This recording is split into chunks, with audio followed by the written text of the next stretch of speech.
The NASCAR Craftsman Truck Series has never raced at the Charlotte Motor Speedway Roval, and for today's inaugural event, it's also the first race in the round of 8 of the playoffs. Corey Heim leads the point standing, 69 points above the cut line, followed by Lane Riggs, Daniel Hemrick, and Ty Majeski. Below the cut line, Tyler Ankrum, Grant Enfinger, Rajah Caruth, and Caden Honeycutt. If one of those drivers goes to victory lane today, they will lock themselves into the championship round. It's the inaugural EcoSave 250 here at the Charlotte Motor Speedway Roval. NASCAR Live Race Day is brought to you by Toyota. For the latest Toyota Gazoo racing information, visit tgrna.com. On a fantastic Friday at Charlotte Motor Speedway, the Craftsman Truck Series about to get it done for the first time on the Roval. And what a great day to go racing. Friday afternoon just feels kind of weird, but it feels good. It feels weird, but it is so beautiful here weather-wise, and the drivers have already been on track for a 50-minute practice session. Then they qualified, and they got to experience everything the Roval has to offer. And, Mark, you know one thing when it comes to road courses, it's not just the drivers who are out there fighting. It is actually the trucks and the race cars as well, because road courses have a good tendency to beat up the trucks themselves. They sure do, and for drivers, the Roval presents 17 turns, 17 chances to mess up every single lap. Well, we've got a lot of action happening here at Charlotte Motor Speedway with the Roval. It's the inaugural EcoSave 250. 80 million listeners depend on AM radio to always be on, delivering news, sports, talk, traffic, and weather reports you can trust. AM radio also delivers vital emergency information when you need it most. Text AM to 39179. Tell Congress to pass the AM Radio for Every Vehicle Act to keep AM radio in cars. Message and data rates may apply. You may receive up to 4 messages a month, and you may text STOP to stop. This message furnished by the National Association of Broadcasters. One last exhale. Fitting, isn't it? The final shot at the Championship 4 comes down to a track that's been here from day one. Martinsville. Close quarters, tight corners, and a fan experience that brings you so close to the action, all of the mayhem will be right at your fingertips. NASCAR Playoffs Weekend at Martinsville Speedway, October 23rd through the 26th. Get your tickets now at martinsvillespeedway.com. Ticketmaster, the official ticketing partner of NASCAR. From the Charlotte Motor Speedway Roval, this is the NASCAR Racing Network, home of the tough trucks of NASCAR. Hey, I hear you think podcasts are all about true crime, huh? Well, wise guy, the iHeartRadio app's got all kinds of podcasts. We got stuff you should know and stuff they don't want you to know. We got Bobby Bones, Big Boy, and Lou Later. We got SpongeBob Binge Pants and Exotic Erotic Story Time. We got Doughboys, Two Dudes in a Kitchen, Green Eggs and Dan. Hey, we got Elf Quest. We got podcasts for everything on the iHeartRadio app for free. If you don't download that, well, that's not just a true crime, my friend. That's criminal. Don't miss a moment of the NASCAR season. Chastain drove it and never lifted. Put it against the safer barrier and all the way around the turn. Passes Denny Hamlin. Check out the Motor Racing Network's coverage of the NASCAR Craftsman Truck Series, the NASCAR Xfinity Series, and the NASCAR Cup Series on hundreds of local radio stations around the country. Find your local station by going to mrn.com to catch the excitement of NASCAR on the Motor Racing Network, the voice of NASCAR.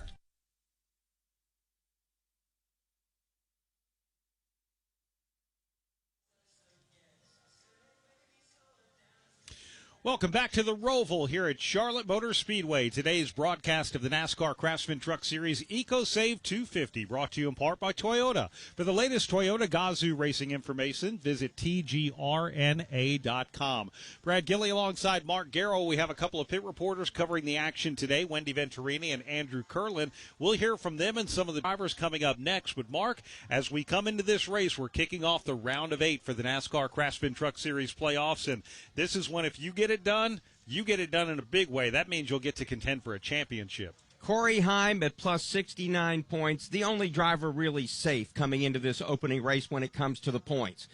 Lane Riggs at plus 22, that can go away in a heartbeat. Then you have plus 1. Then in the 4th spot, 0. I mean, actually tied with the driver 1 point below that in the rankings, Tyler Ankrum, -3, -5, -7 for Engfinger, Caruth, and Honeycutt. Man, anything, this thing could turn completely upside down after this race. Now, typically on a road course, not a lot of points are gained in an event, meaning the race winner is going to get 40, but we might see on ovals a race-winning driver get 60 or 61 points. But when you look at Caden Honeycutt, the number 8 seed at -7, those are positions on the racetrack that can be gained in this race. Rajah Caruth at -5, Grant Enfinger at -3. Again, these are all positions that can be gained on the racetrack, just like for Daniel Hemrick at +1, can be lost as well. Absolutely. And again, we'll see in the stages what these teams are thinking about, right? If they think they don't have a truck that can win it, they'll take the stage points, try to rise up the rankings that way, may give up the win, but they might win a little bit of a battle here and be able to improve their rankings going on to the next race. Well, Mark, one name has dominated the NASCAR Craftsman Truck Series season in 2025, and that would be Corey Heim. Not only does he have the opportunity to set a record here today, he's already tied records. He's continuing to try and break records. And in the other 2 road racing events that we've had this year, well, those were 2 of the 9 wins he's already accumulated so far this season. Yeah, he's pretty well stacked up a lot of pennies, if you will, so far this season. That 9 wins ties him with the old record of Greg Biffle set over a quarter century ago. Then he is also almost at this point, he's about to set the single season record for laps led. That's a record that Mike Skinner set back in 1996. With 20 wins, he's the top active winner. With 4 road course wins, he's the top winner all time on the Craftsman Truck Series when it comes to turning right and left. Everything kind of going his way.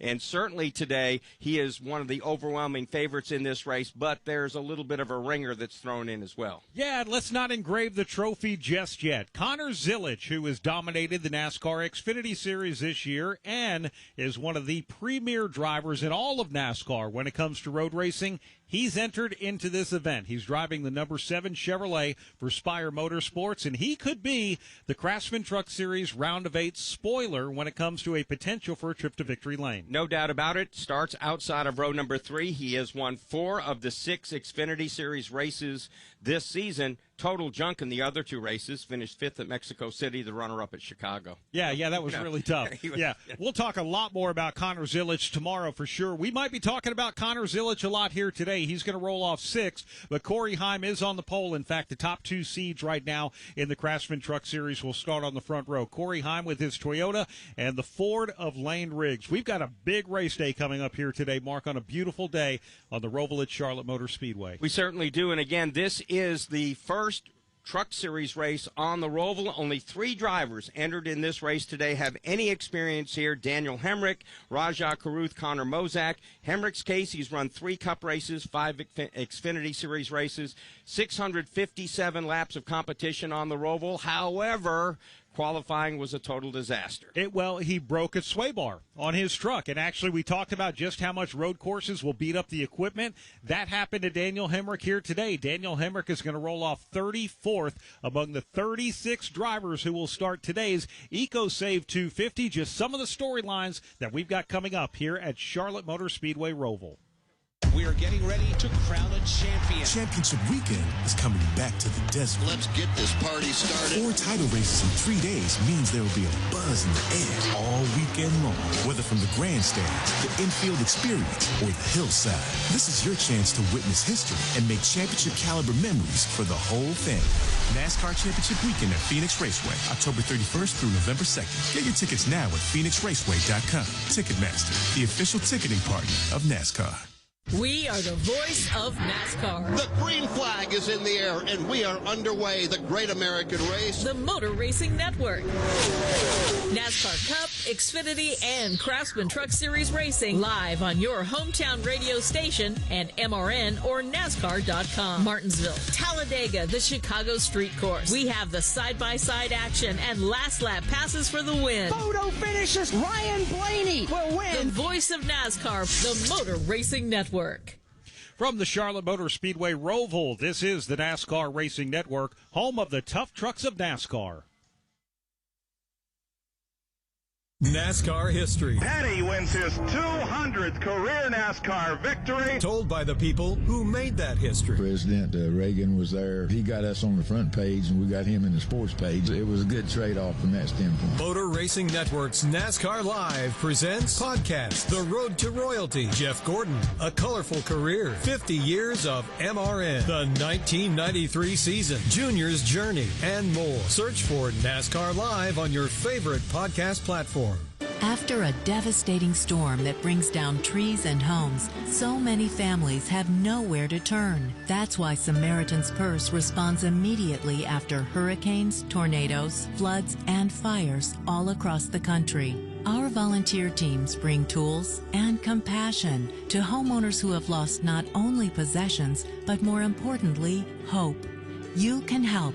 Join with Samaritan's Purse. Log on to SamaritansPurse.org.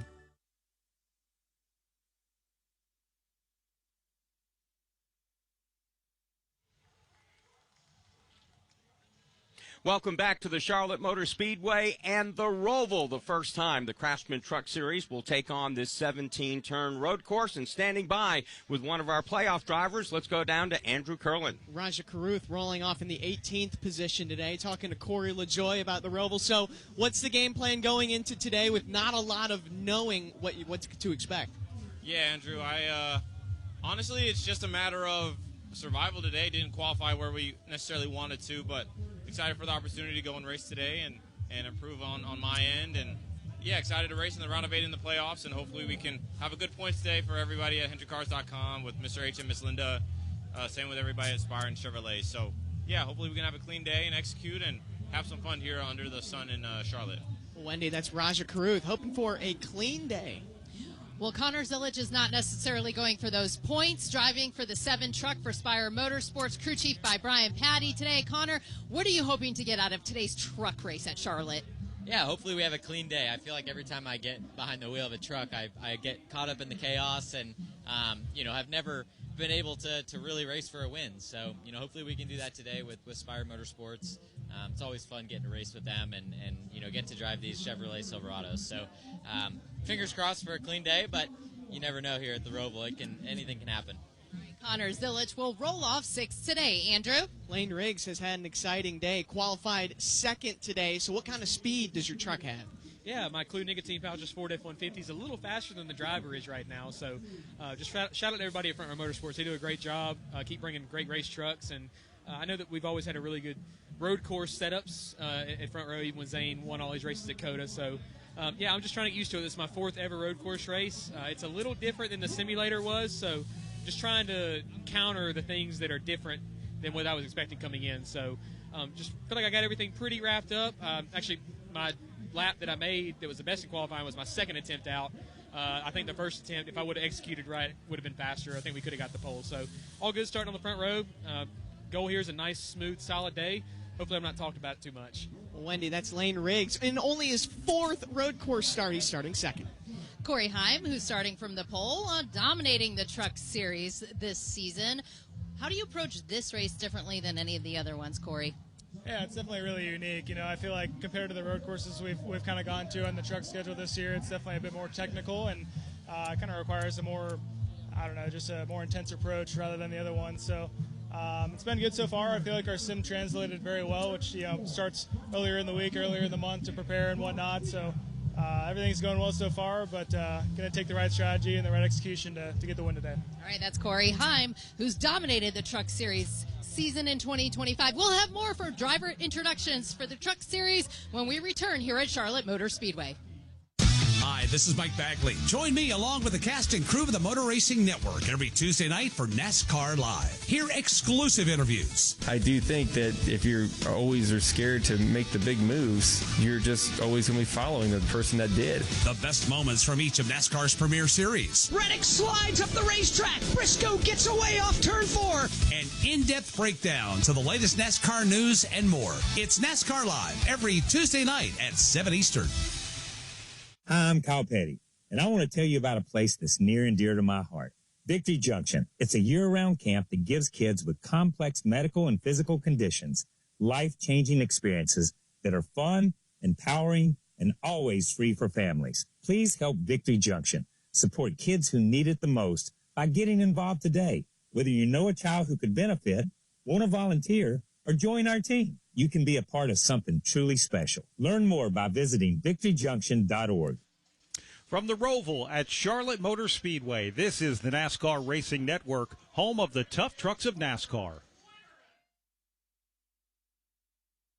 You're not going to want to miss tonight's county fair. I'm going to be... We are your window to your community. Did you see the last 5 minutes of that football game last night? Oh, man, I saw the whole thing. And a lifeline to keep you safe when danger is near. Everybody who is listening needs to take cover as soon as they can. This is one of the biggest storms. We are live and local. We are America's broadcasters. Text radio to 52886 and tell Congress you depend on your local radio stations. Message and data rates may apply. You may receive up to 4 messages a month, and you may text STOP to STOP. This message furnished by the National Association of Broadcasters. Jeff Gordon wins the Daytona 500. Jeff Gordon's rise to one of NASCAR's all-time greatest drivers was one like no other. Relive Jeff Gordon's journey to the NASCAR Hall of Fame with the exclusive MRN podcast, Jeff Gordon, A Colorful Career. 93 Cup Series wins, 4 Cup Series championships, and 3 Daytona 500 wins. A career rivaled by few others.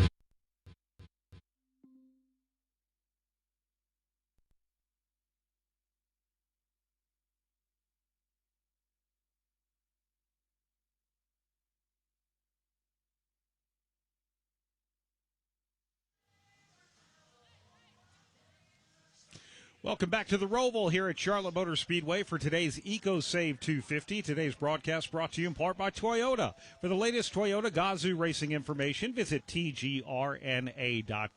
Let's hear from more of our starting lineup as we go back down to Wendy Venturini. Ty Majeski, one of those playoff contenders right on the line. Ty, what did you learn in practice? We're hearing about tire fall off this weekend. Is it truly going to be an experience for you guys as drivers in this truck race? Yeah, I think it's going to be tough today. I think grip is going to be a premium, especially as we get deeper into runs. So, yeah, I mean the first 20 minutes of practice is just figuring out the racetrack. Many of us have never been here before, and you're trying to work on your truck simultaneously as you're learning. So it makes it challenging, but I like the challenge of trying to prepare for sim and using iRacing and all your tools to show up here as most prepared as you can. So I'm excited to get going today in our SolarSense Ford F-150. I think we have some work to do with the truck, but we'll just take it stop by stop and try and have a nice solid day today. All right, we'll be watching for those storylines. That's Ty Majeski, and he starts 9th. Andrew Kurland? Yeah, well, Tyler Ankrum and I are trying to decide whether the track is fun or not. You said it's fun so far. So how many laps until you realize if it's going to be fun from behind the wheel for you today? I think if we can get through turn 7 clean, I think it'll be a pretty fun day. I'm a little worried about just with us having steel bodies and just going through the chicanes and going to turn 7 as tight as it is down there and just bumping doors and rubbing fenders and just cutting tires. I'm pretty concerned about it. So starting 11th here, we're on the front end of the Hornet's Nest, so we just got to focus on driving forward and we'll have a good day. Hornet's Nest, I like that. To describe the Roval, that's Tyler Ankrum, who's going to be rolling off racing for the playoffs today. Wendy? Daniel Hemrick, another guy we want to chat with today. Have you had an eventful day here at Charlotte so far in the Truck Series? Yes, eventful to say the least, but yeah, hopefully this 19 group's got his Napa Auto Care Chevrolet Silverado tuned up, and we can make our way from the last truck on the grid to see what we can make out of the day. All right, that's a long day for Daniel Hemrick. He'll be starting in the rear of the field. Let's go. Thank you, Wendy. I believe Andrew Curlin has no. All right. Poor Daniel Hemrick. Tough for him. The inaugural race weekend here at the Roval was such an amazing weekend for Daniel Hemrick. He was running full-time in the Xfinity Series. That was the weekend that they made the announcement that the next season he would go drive full-time in the Cup Series for Richard Childress Racing. Really an emotional time. Qualified top 10 for both races. Had a great time. Now for the inaugural Truck Series event here. Again, a broken sway bar. He's going to start 34th, but man, they have done a great job of just putting themselves near the top of the field at the end of these races. What I've always thought was cool about Daniel Hemrick's career, he literally grew up in the shadow of Charlotte Motor Speedway. I mean, this is a true short tracker that climbed the ladder all the way up. So I've always thought that's pretty cool. Yeah, ran Legends cars on the quarter-mile oval for many, many years. In fact, he was the winner of the big Legends Million event that they had several years ago. I forgot about that, yeah. Yeah, he has just been incredible what he's been able to do. So that's going to be one of the fun things that we're going to get to do as we describe the action here of the EcoSave 250 mark. We'll track the progress of Daniel Hemrick to see if he can drive his way through the field. We'll talk about the playoffs drivers. We'll talk about all 36 competitors and who is getting it done when it comes to the race here today. We've got more coming up from the Roval here at Charlotte Motor Speedway. DIYers, ever start a project thinking that this'll be quick, only for it to be anything but? We've all been there, and that's why you need Craftsman, DIYers' most trusted brand. Craftsman's V20 battery works across drills, saws, trimmers, mowers, and over 100 other products from the house to the backyard and beyond. No dead stops, no refuels, just grab, swap, and get it done. Because your project might fight back, but your tools shouldn't. Head to Craftsman.com to learn more. Craftsman, build on. The thrills of NASCAR racing from over 55 years of Motor Racing Network broadcasts. Bobby Allison brings the race car right down in the middle of the track, crosses the start-finish line, and he will win the 24th annual Daytona 500. Bill Elliott wins the Hooters 500. Alan Kulwicki, 1992 champion. MRN Classic Races. And in the whole pack, steaming for the finish line, Dale Earnhardt wins a Winston 500. Find all the classic moments on MRN Classic Races on any podcast platform. From the Roval at Charlotte Motor Speedway, this is the NASCAR Racing Network, home of the tough trucks of NASCAR. On Thursdays, NASCAR Live goes wide open with some of the biggest names in the sport. The goal is the same, so the mindset's the same. All right, the goal is to win the championship. And some familiar voices that you might not have heard from in a while. You know, I thought about going to one of these teams because I'd really like to win the 500. I never planned any of this to start with, right from the very beginning. No matter what driver or what era is your favorite, NASCAR Live Wide Open has every corner of the fan base covered. Subscribe now wherever you listen to podcasts. Local radio brings people together like never before. It's a beautiful hometown weekend out there. We've got your local stations keep you informed and involved with music, talk shows, and real-time news updates you can trust. We are live and local. We are America's broadcasters, connecting you to what matters most. Text radio to 52886 and tell Congress to support your local radio stations. Message and data rates may apply. You may receive up to 4 messages a month, and you may text STOP to STOP. This message furnished by the National Association of Broadcasters.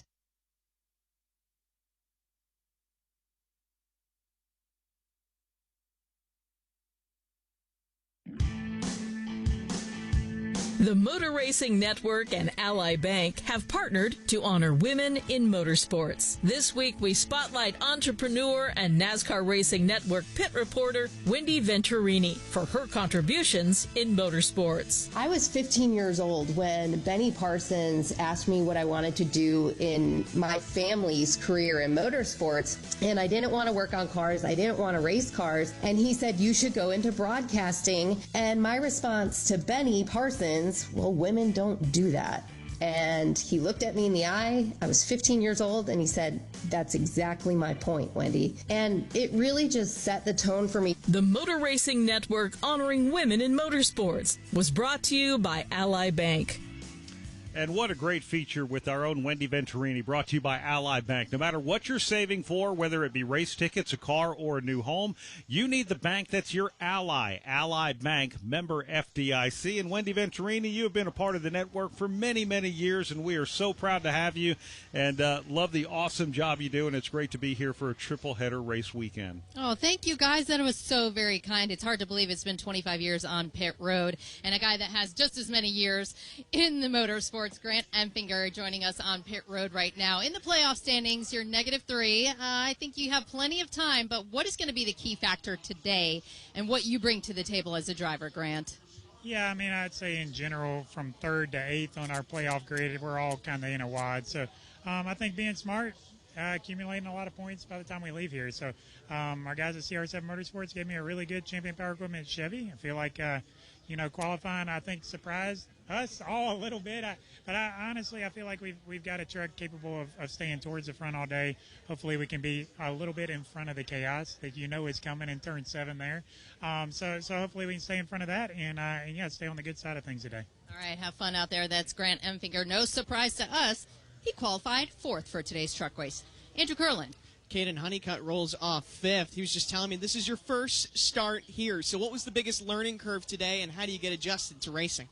Yeah, I think, one of the big things that that's changed is the tire barriers over on the front stretch, and I think turn 7 is a little bit different. But I feel like my only weakness right now is the front stretch chicane. So I feel like I've gotten all the other course down relatively okay. I still got some improving to do, obviously. So, I just want to thank Hallmark, Mohawk Northeast, Toyota, everyone on this 52 team. They've done such an amazing job and gave me a great truck today. And I really feel like our long run speed was actually really solid. So if we can just go and get spaced out and, keep letting me kind of do the work, and hopefully we'll have a good day today. This is going to be a lot of stage flipping and a lot of strategy going to go in today for sure. Caden Honeycutt's only weakness is the front straightaway in a 17-turn course. Guys, I feel pretty good about that. Hey, if my weakness is actually on a straightaway, Mark, on a road course? Yeah, I don't know that's a bad I'm good in the corners, but I'm bad on the straight. I'll take it. Yeah, I will take that as well. Well, speaking of those 17 corners, we have a whole host of turn announcers who are joining us here for this great Roval weekend at Charlotte Motor Speedway, and they come from multiple radio networks as well. In fact, as they take the start-finish line in front of both Mark and myself right here, right at the center of this racetrack, they will make a left-hand turn. They will go into the infield, and that's where they will meet the pride of Ball State, our favorite Boilermaker, Nick Yeoman. Brad, you confuse so many people with that. The Ball State Cardinals, the Purdue Boilermakers, I do have dual allegiances. There's no doubt about it. But as you mentioned, 17 turns.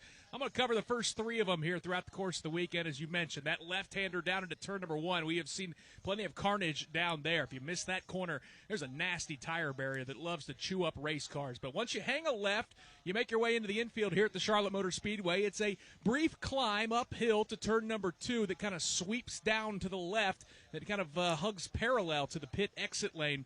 Here, a very short straightaway in between turns 2 and turns 3. Sweep underneath a pedestrian bridge, right-hander there of turn number 3. Important to point out here at the Roval, there are no runoff areas. There are no sand traps to slow you down.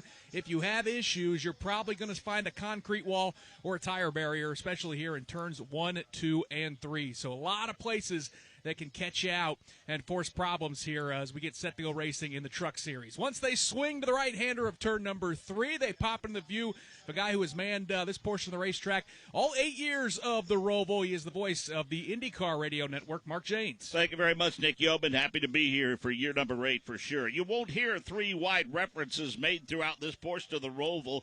There simply isn't room. Off of 3, the course bends slightly to the right. That leads to another right-hander, which is turn number 4. Now, the outside is preferred to maintain momentum through here, and they have widened this exit a little bit across the rumble strips. They straddle that curbing upon exit.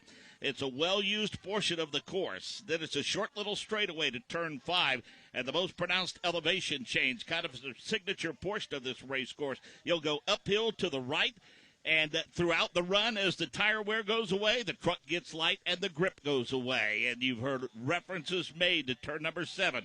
Off of 6, that's where they come into the view of Doug Turnbull, and he will be keeping track of the chaos down in that troublesome corner. Doug? It is going to be a lot of fun to watch them as they round what's affectionately called at the Charlotte Motor Speedway infield as Hillbilly Hill. And there are campers out there already scattered out here on a Friday. What's interesting about the downhill part of turn number 6, as the drivers will shift from third into second gear, is that it's almost off camber. It swings them to the left when they're trying to pull that truck right. The track starts to flatten out as they curl around that right-hand turn of turn 6, and then they're going to get hammered down for a second, but not for long. As they start to ease out of the throttle, jump on the brakes, it's going to be shifting down quickly from second to first gear and into the aforementioned hairpin of turn number 7. This weekend, NASCAR has added a triangular tire pack right at the point at the bottom of that corner to keep drivers who try to drive straight across that turn from driving actually over the apex and essentially out of bounds. So that tire pack is there, and it is is a high-contact first-gear corner and a hard left-hand turn. We see a lot of passes and, frankly, a lot of crashes sometimes. I bet we will in these trucks, even with the steel bodies. They'll get back up onto the banking and then into the eyes of another IndyCar radio veteran whom I love to call races with, Michael Young. Well, thank you, Doug Turnbull. Good afternoon, race fans. I get to call, well, my favorite types of race portions of this course, and that's the fastest portion. They'll come through turn number 8 in that banking, 2, potentially 3 wide, then sweep through that banking of turn number 9. Then things flatten out as they make their way down into turn number 10. Obviously, the fastest portion of this race course. I stand at the 550-foot marker. Those drivers will start looking to break at the 400-foot marker. It is an extremely fast portion of the course, one of the best portions, if not the best portion of this course to do any passing. So they'll go from the fastest portion to one of the slowest portions here. Breezy afternoon, breeze coming out of the northeast. Looking forward to a fantastic race today. And as they make their way into turn number 10, one of the slowest portions of the courses, that big chicane, they'll go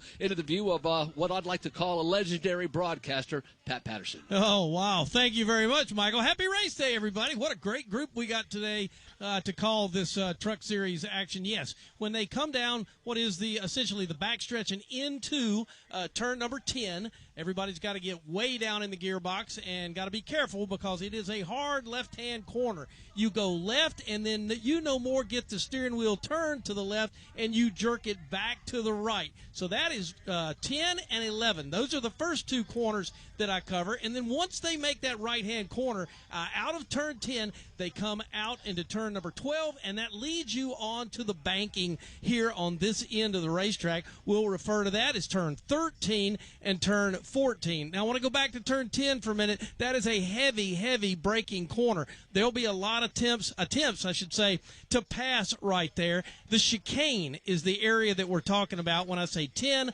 11, and 12. So that's left, right, and a left back around over here onto turn 13. They'll climb up the banking. They'll work their way back up to speed. They'll come into turn 14, and as soon as they get in turn 14, they'll come right back into the view of the guys up in the booth, and they'll take them home to the start-finish line. Looking forward to it today. It's going to be a lot of fun.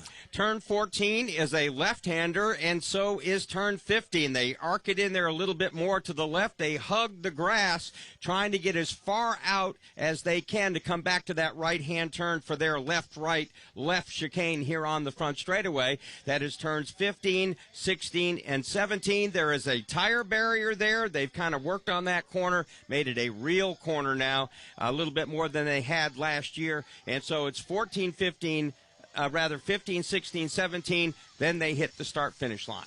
Well, we're going to be joined for today's broadcast of the inaugural Craftsman Truck Series race here at the Charlotte Motor Speedway Roval by the driver of the number 1 Busch Light Chevy in the NASCAR Cup Series, playoffs contender Ross Chastain. And this is the first race on the Roval for a lot of these drivers. What do you remember from your first experience here? Good afternoon, gentlemen. I remember being petrified. I didn't know what in the world was going on with this track. What was Marcus Smith and SMI thinking by taking a great oval away from us and putting us on this road course and down through where the campers usually are in the spring and Memorial Day weekend. And now with the turtles, this is where I think the turtles really grew. And when you look down at just right in front of us, turn 16, that new tire pack, but just to the driver's side of that, on the racing side, that blue is really tall, hard plastic turtles that really upset the racetracks. We've already seen drivers get in trouble with that earlier today in practice. We'll see who can navigate those turtles the best today. That was what I had to get acclimated to. Well, the last time we were here at Charlotte Motor Speedway, Ross Chastain celebrated in victory lane as the winner of one of NASCAR's crown jewel events, the Coca-Cola 600. Sunday, he'll try and sweep here at Charlotte in the Bank of America Roval 400. But right now, we will go trackside to get opening ceremonies started here for the EcoSave 250. Ladies and gentlemen, please rise as you are able. Remove your hats and veterans render a hand salute as the York Comprehensive High School Navy Junior ROTC Color Guard presents our nation's colors. Here to offer this afternoon's invocation, please welcome lead pastor of Tuckasegee Baptist in Mount Holly, North Carolina, Jason Marlowe. Let's pray. Most kind and gracious Heavenly Father, Lord, we love you. But in times and days like this, Lord, I pray that we're reminded of the greatest thing, that you love us. Father, we pray for this race today. We pray that you would be with the drivers, the teams, that you would keep them safe. We pray especially now, Lord, for this nation, for our troops, the first responders, the police, and the firemen. God, be with them all and be with us. And may everything we do today glorify you in your great name. In Christ's name we pray. Amen. Here to perform our national anthem, please welcome voice actor and baritone from Pineville, North Carolina, George Washington III. Oh, say, can you see by the dawn's early light what so proudly we hailed at the twilight's last gleaming, whose broad stripes and bright stars through the perilous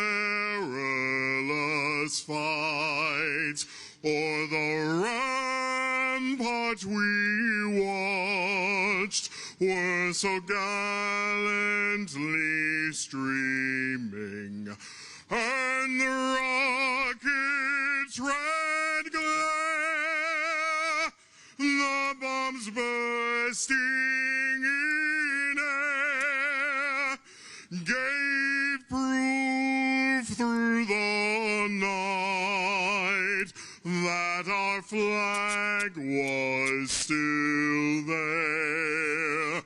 Oh, say, does that star-spangled banner yet wave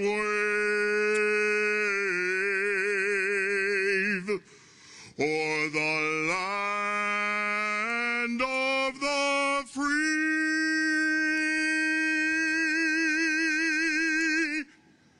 and the home of the brave.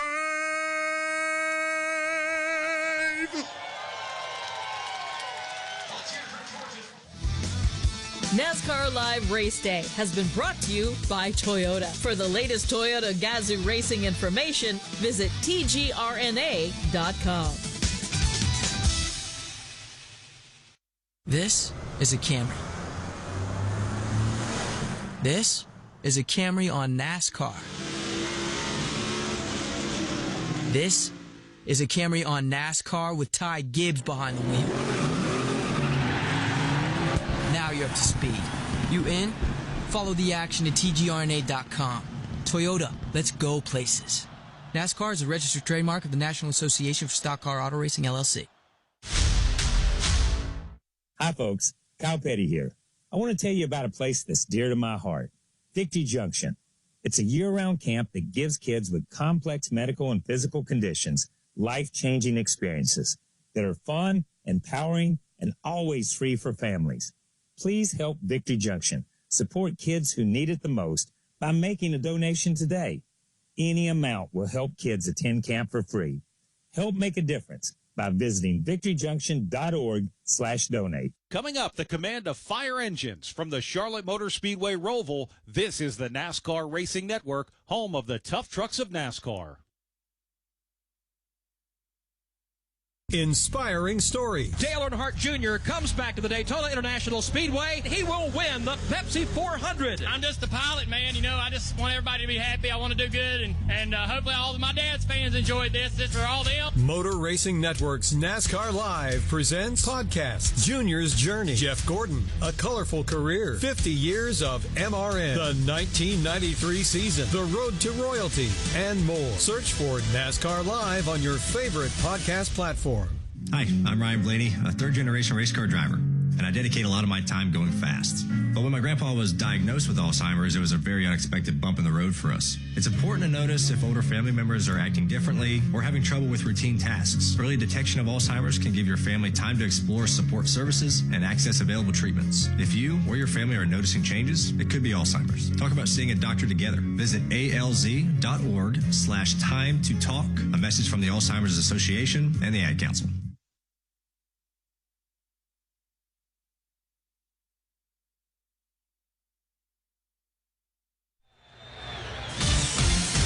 Live on the NASCAR Racing Network. It's the NASCAR Craftsman Truck Series. Let's get a big thumbs up.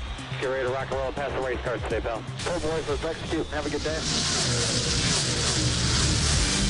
Today, the NASCAR Craftsman Truck Series on the Charlotte Roval from Charlotte Motor Speedway.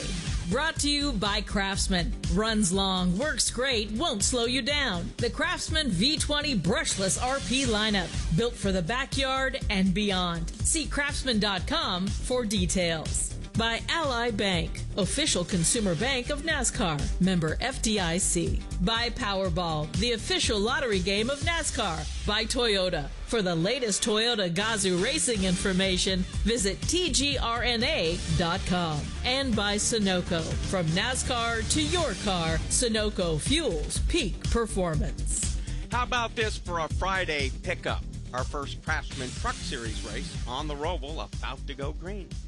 A Friday pickup, no pun intended, right? No pun at all intended. Oh, it was intended. I like that.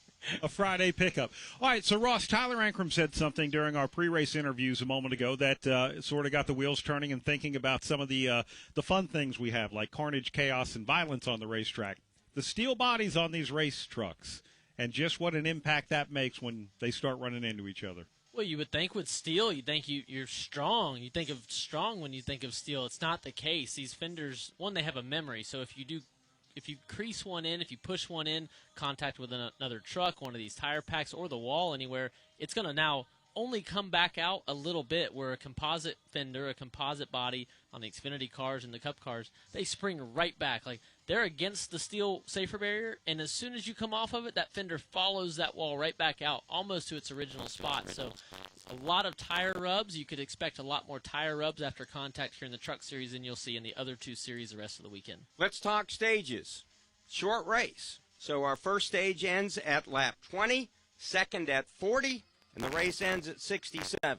So how do you play this thing when you look at the fact that obviously Corey Heim has this massive point lead? He can kind of do what he wants. Everybody else has got to be thinking points first, win second today. So how do you see these short stages playing into that? Well, speed cures everything. So for the driver like Caden Honeycutt being at the bottom of the round of 8 here starting out, you're looking to start chipping away at that. I think he's only 7 behind right now, and he's got races to do it, and he's got the speed starting 5th. So for a guy like him, the speed fixes everything. How the strategy plays out for Caden and myself, we're the drivers. We're sitting in the seat, guys. That's for the crew chief to decide. Go grab as many spots as you can on the racetrack. We're about to get the engines fired here for the inaugural EcoSave 250 here on the Charlotte Motor Speedway Roval. This is the first race in the round of 8 for the NASCAR Craftsman Truck Series. And we will go trackside to announcer Brian Hammond to get the command underway here in Charlotte.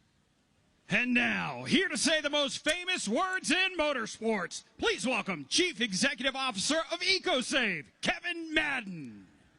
Drivers, start your engines.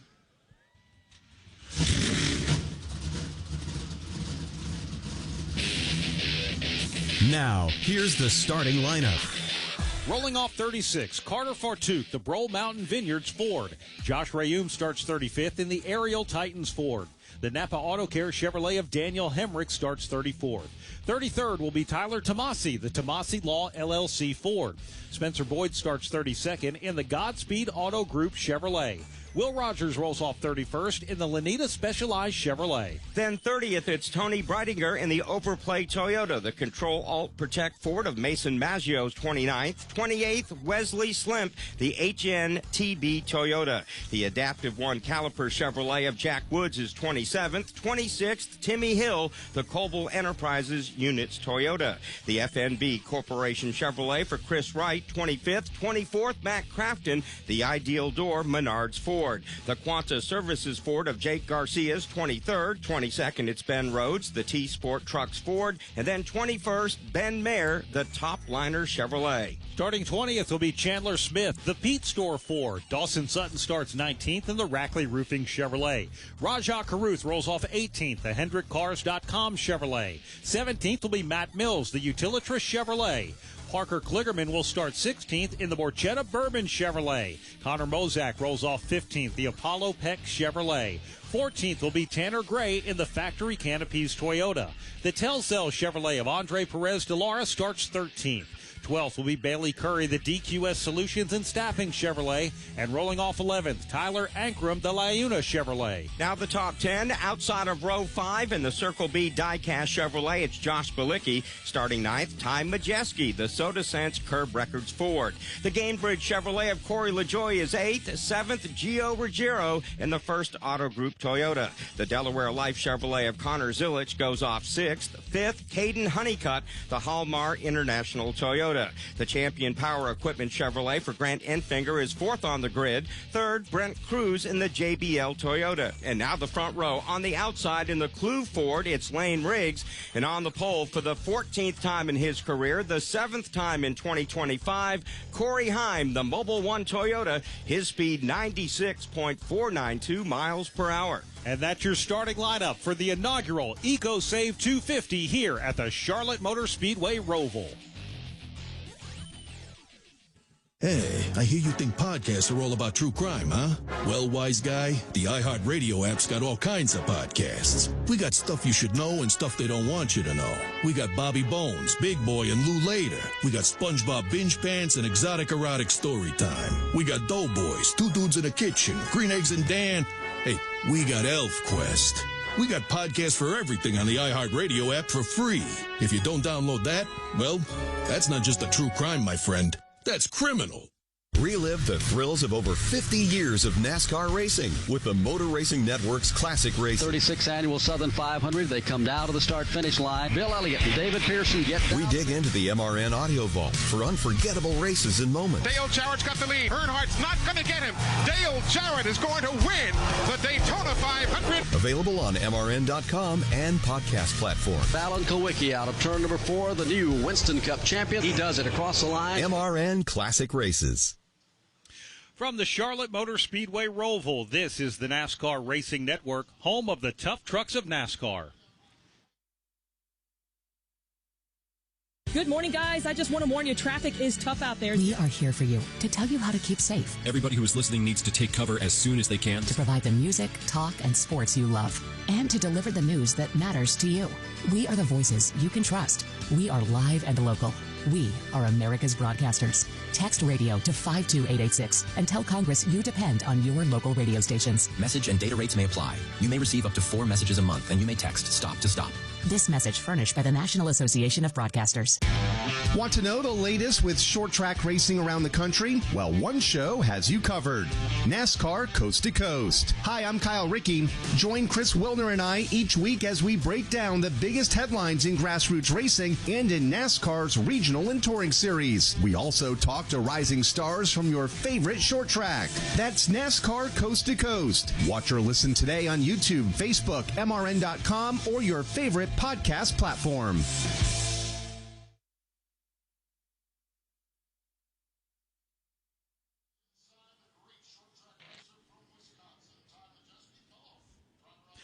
Welcome back to the Roval here at Charlotte Motor Speedway, the inaugural EcoSave 250 for the NASCAR Craftsman Truck Series. The trucks are behind the Toyota GR Super Pace car, working their way around the speedway. We actually have a handful of trucks going to the rear. The number 2, the reason a driver and engine change for Josh Rayum. The number 22, driver change and transmission, Carter Fartuck.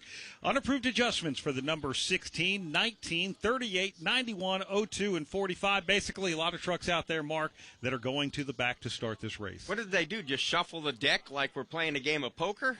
I mean, that's a lot of trucks heading to the back. That is a lot of trucks, and they shuffle the deck. Ross Chastain joining us up here in the booth, and things are getting ready for this Roval race at Charlotte. A Friday afternoon, kind of unusual to have an afternoon race here on a Friday, but pretty awesome weekend to be doing it. Great weather, great scene here at the Charlotte Motor Speedway, just outside of Charlotte, North Carolina, here in Concord.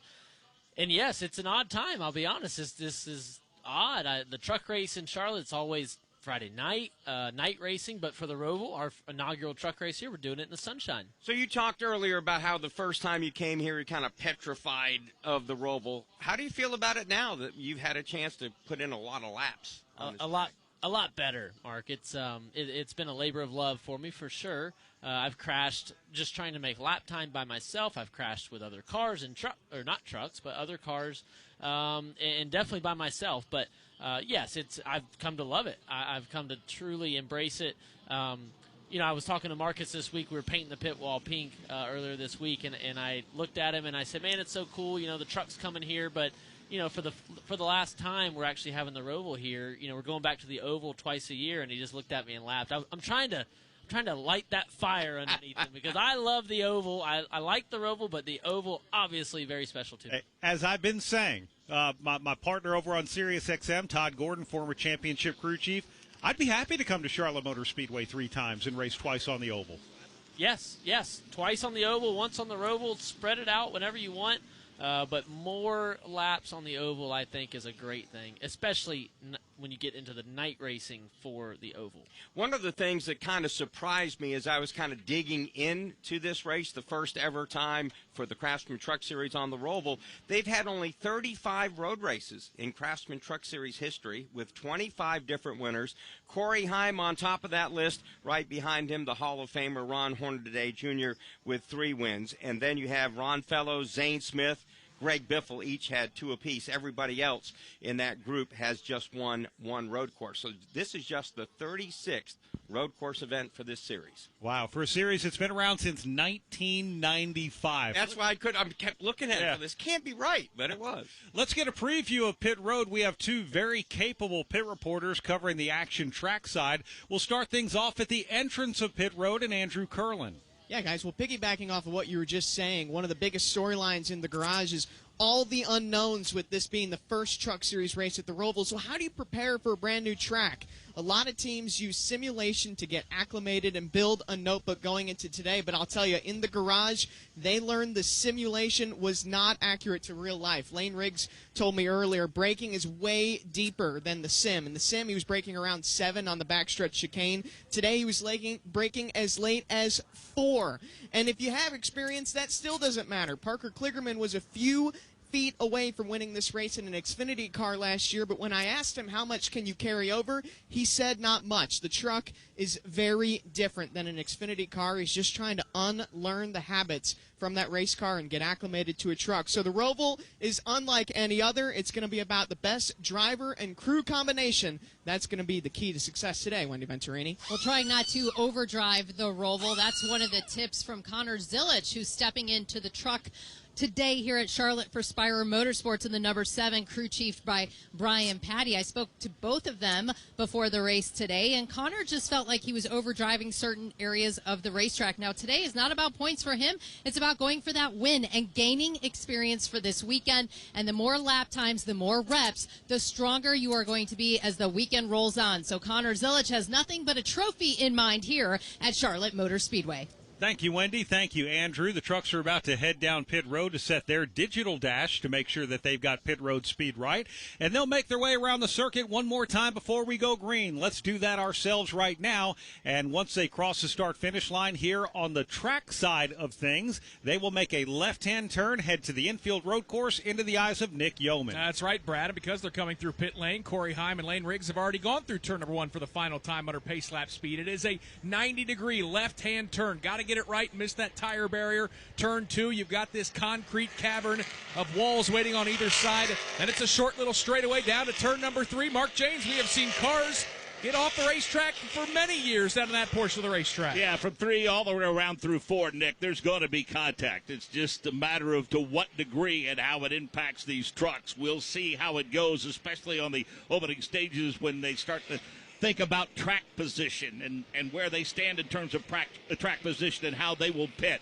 One thing's for sure, no place we'd rather be than a Friday afternoon. It's a matinee here at Charlotte Motor Speedway, Doug Turnbull. Gotta love that. And the crew is the field is too wide now. Coming into my sights, exiting turn 5 and down the hill into turn 6 with a shift to second gear. And there's a right-hand turn, but it's off camber. We've seen cars slide all the way to the left there and into the tire barriers before. And then it's down the hill to that newly reconfigured turn 7, second year of that. First time for the trucks. It's a hard point with a tire pack right there. A lot of trucks in first gear get into each other and spin around in that spot. Then it's up the banking and into the shade, at least for now, Michael Young, as they come into your view. Indeed, shaded is from the grandstands to the outside of turn number 8, and as soon as they make the exit of turn number 8, they are greeted by sunshine to the point where the sun washes out the paint schemes of these trucks. They'll make their way through turn number 9, everyone two abreast, looking forward to a great start here at Charlotte Motor Speedway and this Roval. First ever time for the NASCAR Craftsman Truck Series drivers weaving back and forth, trying to get those Goodyear tires up to temp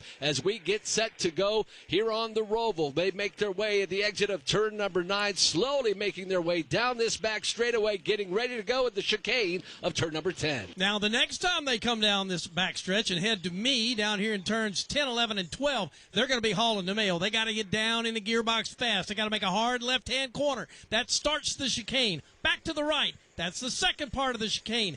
Exit turn number 12. That is the last part. They race up onto the banking here in turn number 13. Go back up through the gearbox as hard as they can. Work their way midway through the banking. They'll catch their final gear and be high up to speed when they get into turn number 14. The field right now is right over here in number 13 as we get ready to get the Roval up and running this afternoon, guys. Then, of course, out of that turn, 15, 16, 17. The chicane to the finish line here on the Roval. And that is a very tight part of the racetrack. They go into 15, they ease in. It's a hard right-hand corner for 16, a hard left-hand corner for 17 before they hit the start-finish line again. And the Toyota GR Super Pace car is on the pit road. We are about to get the inaugural EcoSave 250 for the NASCAR Craftsman Truck Series underway here at the Charlotte Motor Speedway Roval. Corey Heim is on the outside. He's the pole sitter. Lane Riggs on the inside. Heim with a very slight advantage as they head to turn 1. Corey Heim noses ahead. Lane Riggs gets sideways at the entrance of turn 1 and spins in front of the field, and Heim gets pinned up against the outside wall. Rest of the field sweeps to the inside, but it's 1 and 2 in points that have crashed down in turn number 1 on the opening lap. And Brett Cruz takes advantage of that. He grabs the point as he exits turn number 4. Chasing him down is Caden Honeycutt. Not too far behind is Gio Ruggiero as they set up for turn 5. Also included in that turn 1 crash as championship contender Grant Enfinger as Brent Cruz brings him down the hill out of turn 6 and now hard on the brakes into first gear in turn 7. He makes the corner right. Caden Honeycutt right up to his rear bumper along with Ruggiero and fourth place Ty Majeski. Everybody single file the front of the field. There is damage to the Heim truck as he makes his way to the end of the field. But it's Cruz making his way through turn number 9. He's got about a 4-truck advantage over Honeycutt. Then it's third place running Ruggiero, and then it's Ty Majeski running forward. Cruz works his way through number 10, off to 11, back up onto the banking now. Here comes Brent Cruz in 13, turn number 13. Honeycutt trying to bear down here in the back, cuts it down to about 4 car lengths. Here's the field off of turn number 14. Brent Cruz will lead them into the front stretch chicane for the first time. Honeycutt is there to the left. Back to the right, now back to the left again. So Cruz will lead lap number 1 as we go down to keep the action down in turn 1. Here comes Brett Cruz with a 2-truck length advantage over Caden Honeycutt as they now run 1-2 through turn number 2. Right there in the third spot, Gio Ruggiero trying to run them down into turn number 3. No change in terms of the gap. It's about a length and a half, maybe 3. They are pretty well spaced out, those front 3. Then things start to heat up a little bit. Ty Majeski's got company off of turn number 4. That's the 7 machine of Connor Zillich. All eyes on Zillich running this one off here in Charlotte this weekend. But they trail the front 3, the trio of Toyotas, by about 7 car lengths there as Brent Cruz leads them down into turn 7. Let's go to Andrew Curlin on pit road where he's got Corey Heim. Yeah, well, Lane Riggs at pit entry, they are taking a lot of look at the right rear. They grabbed a baseball bat to work on some of the damage. They saw that the right rear was smoking on the banking, and they decided to bring him down. So he is away, but problems early for the 34 of Lane Riggs. Wendy Venturini, Corey Heim's in front of you. Corey Heim with extensive damage all around the truck, the right front fender, all along the left side door, which just looks cosmetic. They did take a rubber mallet to the right front fender. They put on some Bear Bond, and you hear him just pull away right in front of Lane Riggs. But a lot of damage, but it appears no tire rub so far. They did put a fresh tire on that car, on that truck, also for Corey Heim.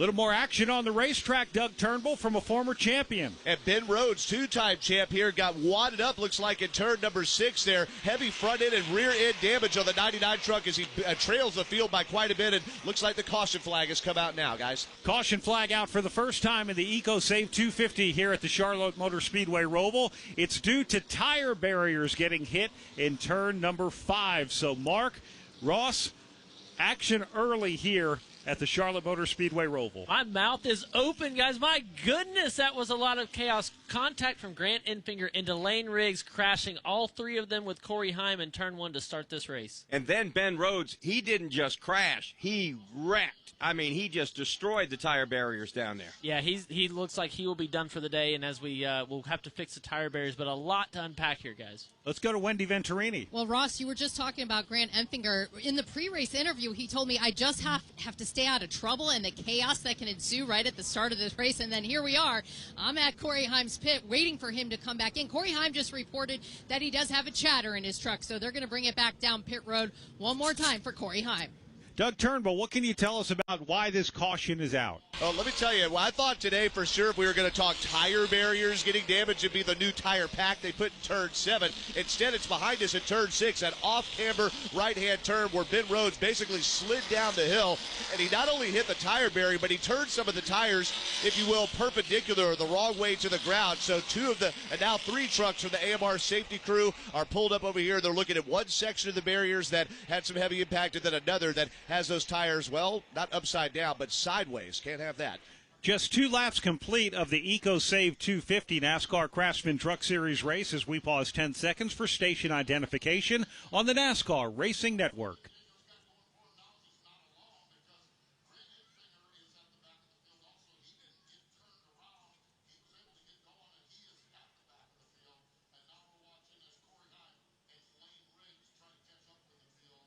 Welcome back to the Charlotte Motor Speedway Roval. Pit road is open for the first time after caution number 1. Just 2 laps are complete here of the EcoSave 250. It looks like all of our top trucks are going to be staying out on the racetrack. Alongside Mark Garrow and Ross Chastain, my name is Brad Gilley. Covering pit road, we have Andrew Curlin and Wendy Venturini. In the turns, we have Nick Yeoman, Mark Janes, Doug Turnbull, Michael Young, as well as Pat Patterson. And Ross, about the first thing I could think of when we saw that wreck going into turn 1, for you who is trying to make it to the round of 8 on Sunday, don't do that. No, absolutely not. And on first glance, it looks like Lane Riggs just overdrove the corner and wiped out Corey Heim and Grant Enfinger. Then when we get a replay, we can see a better view. Grant Enfinger from 4th actually gets into the back bumper more on the right side into the 34. The 11 and 34 had checked up more than Grant Enfinger. Let's go back down to Andrew Curlin. Lane Riggs is back on pit road. Now they're working on the left front, putting some bare bond tape on his race car. No tire changes for him, but taking a good look at the damage because he has a significant amount already in this aggressive Roval race. Wendy Venturini. Corey Heim back on pit road. They are now working on the underside of the right front of that truck. They took off the right front tire only. They continue to put some bare bond on the top of it, along the left side of it, have a rubber mallet out, continuing to bare bond. They jacked it up, just trying to make sure he had some clearance. He also had some issues with chattering of the wheel and a little bit lazy on the left-hand turn, so they were concerned about that. They want to take advantage of this time, come down pit road, and get Corey Heim back on track. All right, thank you very much, Wendy and Andrew. And Grant Enfinger had that left side damage on the nose of his truck, and he's getting repair. Just a lot of things happening early on, and we've got more coming up from the Charlotte Motor Speedway Roval. Just like a pit crew helps a driver reach victory lane, Ally helps you reach your financial goals. Ally has tools like savings buckets to keep your savings on track and savings boosters to put a little extra gas in your tank. Visit Ally.com to learn more about how you can grow your money fast. Savings buckets and boosters are features of the Ally Bank savings account. Ally Bank, member FDIC. We are the voice of NASCAR. The green flag is in the air, and we are underway. The Great American Race. The Motor Racing Network. NASCAR Cup, Xfinity, and Craftsman Truck Series Racing live on your hometown radio station and MRN or NASCAR.com. Martinsville, Talladega, the Chicago Street Course. We have the side-by-side action and last lap passes for the win. Photo finishes. Ryan Blaney will win. The voice of NASCAR, the Motor Racing Network. Under caution for the first time in the EcoSave 250 here on the Roval at Charlotte Motor Speedway. This is the NASCAR Racing Network, home of the tough trucks of NASCAR. Hey, I hear you think podcasts are all about true crime, huh? Well, wise guy, the iHeartRadio app's got all kinds of podcasts. We got stuff you should know and stuff they don't want you to know. We got Bobby Bones, Big Boy, and Lou Later. We got SpongeBob Binge Pants and Exotic Erotic Story Time. We got Doughboys, Two Dudes in a Kitchen, Green Eggs and Dan. Hey, we got Elf Quest. We got podcasts for everything on the iHeartRadio app for free. If you don't download that, well, that's not just a true crime, my friend. That's criminal. Don't miss a moment of the NASCAR season. Chastain drove it and never lifted. Put it against the safer barrier and all the way around the turn. Passes Denny Hamlin. Check out the Motor Racing Network's coverage of the NASCAR Craftsman Truck Series, the NASCAR Xfinity Series, and the NASCAR Cup Series on hundreds of local radio stations around the country. Find your local station by going to MRN.com to catch the excitement of NASCAR on the Motor Racing Network, the voice of NASCAR.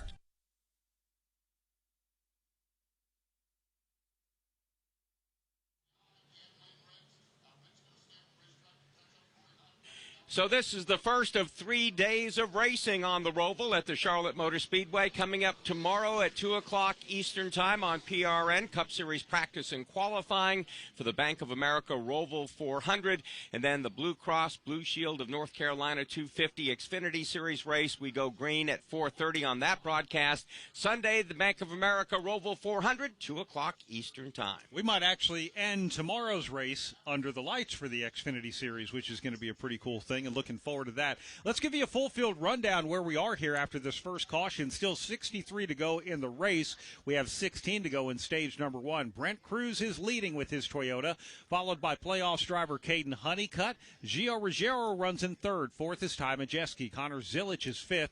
6th, Tyler Ankrum. Corey LaJoy runs 7th. 8th is Josh Balicki. 9th, Tanner Gray. And 10th is Parker Kligerman. Then you have Andre Perez 11th, Connor Mozak 12th, Matt Mills 13th, 14th, Rajah Caruth, Matt Crafton 15th, 16th, Jake Garcia, Timmy Hill 17th, 18th, Bailey Curry, Dawson Sutton 19th, 20th is Jack Wood. Daniel Hemrick started 21st after having a broken track bar in qualifying, and he started 34th rather. He's now up to 21st. 22nd is Will Rogers. Wesley Slimp is 23rd. 24th is Mason Maggio. 25th, Chandler Smith. Ben Mayer is 26th. 27th, Tony Breidinger. 28th, Chris Wright. Spencer Boyd is 29th, and Josh Rayum runs 30th. Then Tyler Tomasi 31st, 32nd, Grant Enfinger. Corey Heim 33rd, Lane Riggs 34th. Ben Rhodes now out of the race 34th, and off the racetrack right now, Carter Fartuk. He will get probably 36 today. Don't see him coming back. Yeah, don't see him coming back. So, Ross, look, this is the first time the Truck Series is here. A lot of action. It used to be we actually would start or restart the race, not coming through the front stretch chicane, but staying out there, and you could almost understand timing going into that first turn would be a little off. This is the first turn, the first time these trucks had gone into turn number 1 here on the Roval. Yeah, for a lot of these Truck Series drivers, they've watched the Xfinity and Cup Series race here at the Roval for years, and they've studied it, and they've definitely studied it once they knew that it was coming up on the schedule for them this year. So I feel like I've done it. You watch it, you think, I won't make that mistake. Oh, I won't make that mistake. Different things you think you'll be able to learn from and not do it. Something like a 2-time champion, Ben Rhodes crashing. I've crashed in that same spot in turn 5. Now let's go down to Andrew Curlin. Yeah, this is one of those moments for Lane Riggs that can be defining, especially in your playoffs. Lane just said, hey, I'm going to screw my head back on straight. The team reiterating his point, saying, listen, we've been here before. We can do this. We can claw our way back up forward. So playoff mentality going on right here in the 34 pit as they have a little bit of adversity to fight the rest of this race, guys. Ross, what do you think now of Lane Riggs' situation, given the fact this round, wild card the Roval, wild card Talladega, and as Brad and I talked about earlier, then a slugfest at Martinsville to decide it all, going to Phoenix? Well, I think the worst thing that the field could have done is give the 9, 34, and the 11 a caution to work on their trucks right away. So they've worked through the DVP process, and in this time they've been on and off pit road. Corey Heim's still there. Not sure what kind of damage they have yet, but they're giving them a chance with this long caution period. So with Lane Riggs, playoff situation, only minus 15. He's the first truck out right now, and that's him running all the way back in 33rd. He's going to pass trucks. Even with a damaged truck, he's going to pass some trucks. We see Daniel Hemrick already coming from the back up into around 21st. And so I feel like that they will be able to pass some trucks and make that up, where you see guys like Caden Honeycutt come in the bottom of the 8, and he's now third plus 20. That's all going to continue to change all day long. Quickly, how hard is it for Lane Riggs not to panic right now? Because he didn't have the kind of room to maneuver Corey Heim had. He only was plus 22 on the cut line. It sounds like he's screwing his head back on straight. So it must have came undone for a few laps there under caution, probably freaking out inside the truck. The crew assessed the damage, got the baseball bats out, as Andrew reported, and now as we just took the choose here, coming back to the green, he's got a chance to make up a lot of spots. Every truck running on the track right now, there's 34 of them. They're all on the lead lap. Corey Heim and Lane Riggs are 34th and 33rd, respectively, but Pat Patterson behind that Toyota GR Super Pace car, they're lined up side by side. What's it look like? Well, they're ready to go. Brent Cruz is up here up the very front with Caden Honeycutt alongside. Gio Ruggiero's there with Tom Majeski. Lane Riggs is way back there looking to try to make up some ground. Pace car's lights are off, and we are ready to get going back here at the Roval. Pace car's going to make their left out of turn number 14 right now. They'll head back to the chicane and turn them loose again. They're also entering the Echo Park Automotive Restart Zone. Every car happy owner, Echo Park Automotive. Brent Cruz is going to lead them to the green flag. Here they are working out of the chicane. Green flag is flying. Cruz gets a quick jump. He'll be the leader again in turn number 1. Yeah, Brent Cruz will easily lead Gio Ruggiero into turn number 1. He's got about a full truck length advantage as he storms his way through turn number 2. Ruggiero looks to his outside and sees Caden Honeycutt trying to seal him off as they race into turn 3. They sort themselves out single file off of turn number 3 through the first 5 positions. Brent Cruz got a great restart. He's pulled out to about a 5-leg lead over the 17 machine of Gio Ruggiero now as he climbs the hill and enters turn number 6. 4-car length lead for Brent Cruz in the 1 truck. Down the hill, right-hand turn into 6. Second place, Ruggiero is in single file 2. Connor Zilic has a little squirrely moment there in the 5th spot as they get on the binder. Zilic looks to the outside of the 98 of Majeski, but tucks back in line out of turn 7. Brent Cruz with a massive lead on this restart. We'll call it 15 trucks as he enters turn number 9. Then it's that battle for that 4th position. It's Ty Majeski and Connor Zilic. They make their way out of turn number 9. Connor Zilic will have that advantage in that 4th position. Tucked up behind him is Ty Majeski. Yeah, Majeski sorts it out. Now they go single file, hard back to the left, now over to the right. Everybody tiptoeing through the chicane. Here's Brent Cruz, halfway between 13 and 14. The leader hard on the gas, and he's pulling away from second. Now he begins the downshift. Goes left in turn 15. Now back hard to the right in 16. Back to 17. He's opened up a gap on Gio Ruggiero. And right behind him, of course, you've got Honeycutt closing in on him. Connor Zilic right there as well. Yeah, let's focus in on that battle for second. We got trouble on the front straightaway. One truck is spun around. It is the number 56 truck out there, Mark. He has gone sideways, and everyone is trying to dodge him. Timmy Hill in that number 56 truck. And let's go ahead and pick back the call back in front of Mark James. And again, your leader, Brent Cruz, with a comfortable advantage. Ruggiero starting to get some breathing room.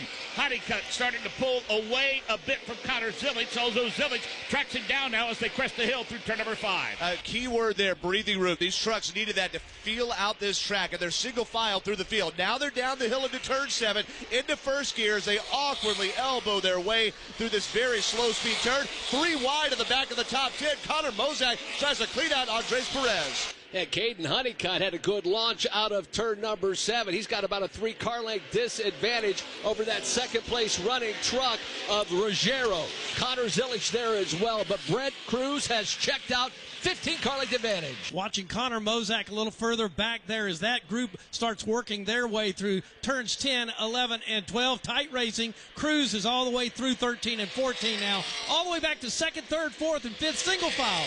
As Brent Cruz makes his way into the front stretch chicane, these are turns 16 and 17. We do have 4 trucks very tight together. Gio Ruggiero runs in 2nd. Then it's Caden Honeycutt. But now Connor Zilic is on the move. Right on the back tailgate of Caden Honeycutt as they head back to 1. Yeah, for a second it looked like Honeycutt was going to put the pressure on Ruggiero, but he's got to worry about that 7 truck behind him. That's Connor Zilic. They are glued together, Mark James, as they set up for the right-hander of turn number 3. Zilic has been coming slowly but surely, especially through this portion of the racetrack the last time. He has tracked him down, and he's right on the tailgate now as they exit turn number 5. Ruggiero solidly in 2nd place now as that battle for 3rd exits turn number 5. Yeah, they're at 5, and already the leader, Brent Cruz, is down the hill in turn 6. So let's go back to that 2nd, 3rd, 4th, 5th, and 6th place battle there as Ruggiero's opening it up over 3rd place Honeycutt. Zilic is biding his time, but is harder on the brakes than Honeycutt is in 4th spot, but doesn't get the spot as Brent Cruz pulls away. And for Honeycutt, about a 2-car length advantage. He's running in that 3rd position. Connor Zilic trying to close up that ground, but 4th, 5th, 6th, all there together as our leader has checked out. He's got about a 3-second advantage right now. Ruggiero, then it's Honeycutt, and then the machine of Zilic making their way through 10. Top 6 or 7 cars now working their way through turns 10, 11, and 12. It's a good gap back to about the 8th and 9th spot. They work their way now through the chicane. Here's the leader back exiting 14, a long way back to 2nd place. So Cruz in cruise control. He is out front in the Eco Save 250 here on the Roval at Charlotte Motor Speedway. Gio Ruggiero running 2nd, followed by Caden Honeycutt, then Connor Zilic, Ty Majeski, and don't count out Josh Flick. He's with the leaders. We take a break and come right back to the Roval. 80 million listeners depend on AM radio to always be on, delivering news, sports, talk, traffic, and weather reports you can trust. AM radio also delivers vital emergency information when you need it most. Text AM to 39179. Tell Congress to pass the AM Radio for Every Vehicle Act to keep AM radio in cars. Message and data rates may apply. You may receive up to 4 messages a month, and you may text STOP to stop. This message furnished by the National Association of Broadcasters. This is what being a NASCAR fan is all about. Win at Talladega. Singular history and tradition. Thank you, everybody, for coming out. And triple header playoffs action to ratchet up the stakes. Gotta go. Throw in a can't miss concert, and you've got more than a race. You've got Talladega. NASCAR Playoffs Weekend at Talladega, October 17th through the 19th. Get your tickets now at TalladegaSuperspeedway.com. Ticketmaster, the official ticketing partner of NASCAR. The next time they come to the start-finish line, it'll be 10 to go in stage number 1. Today's Restart Zone is brought to you by Echo Park Automotive. Every car, happy owner. From the Roval at Charlotte Motor Speedway, this is the NASCAR Racing Network, home of the tough trucks of NASCAR.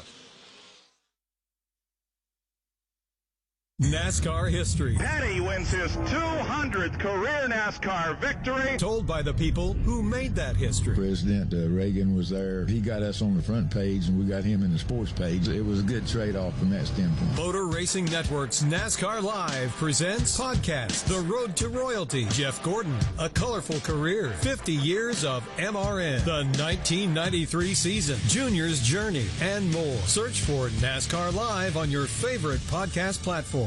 After a devastating storm that brings down trees and homes, so many families have nowhere to turn. That's why Samaritan's Purse responds immediately after hurricanes, tornadoes, floods, and fires all across the country. Our volunteer teams bring tools and compassion to homeowners who have lost not only possessions, but more importantly, hope. You can help. Join with Samaritan's Purse. Log on to SamaritansPurse.org.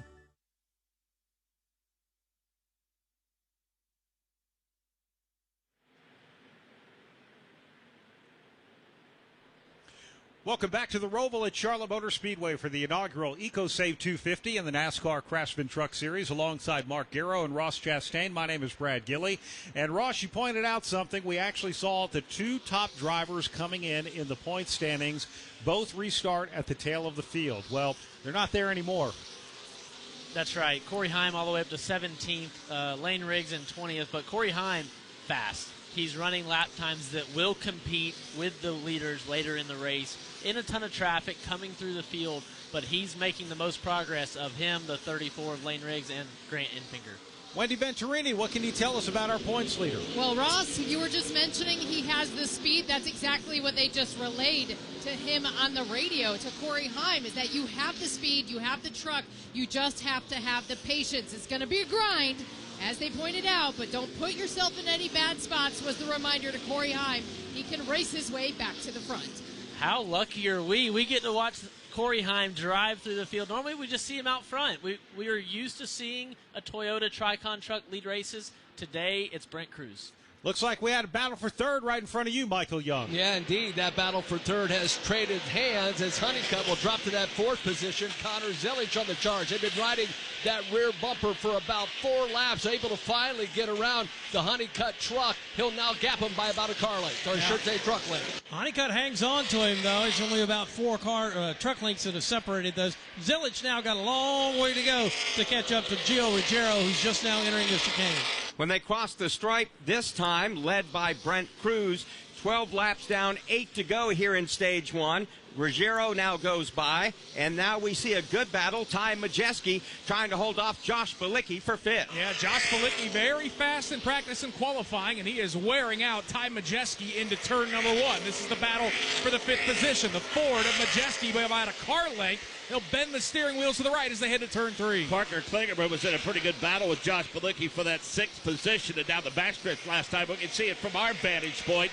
He missed that chicane and, of course, has to slow up. But that battle you guys were talking about, Ty Majeski has it as they crest the hill in turn number 5. And let's see what Majeski does. He takes a wider arc into turn 6, down the hill, turns right, and then the 41 of Josh Bilicki kicks up a little dust behind him. Now Bilicki's going to look to his outside, try to square off turn 7 and look to the inside, but he won't get it this time as they climb the banking in the shade. Yeah, Josh Bilicki doesn't get a good jump out of turn number 7 for Ty Majeski. He's able to gap at about 3 truck lengths or so. They make their way to the exit of turn number 9. This is the battle for that 5th position. It's Ty Majeski, and then it's Josh Bilicki as they make their way to 10. Yeah, Bilicki, again, trying to hold on and try to get that spot back from Majeski. Not about 2 to 3 trucks settle them as they work into turn number 13. Way out in front is Brent Cruz. Second place there's at number 17, leading him back into the turn number 16. Yeah, the way out in front for Brent Cruz right now, he enjoys over a 5-second advantage over second place Gio Ruggiero.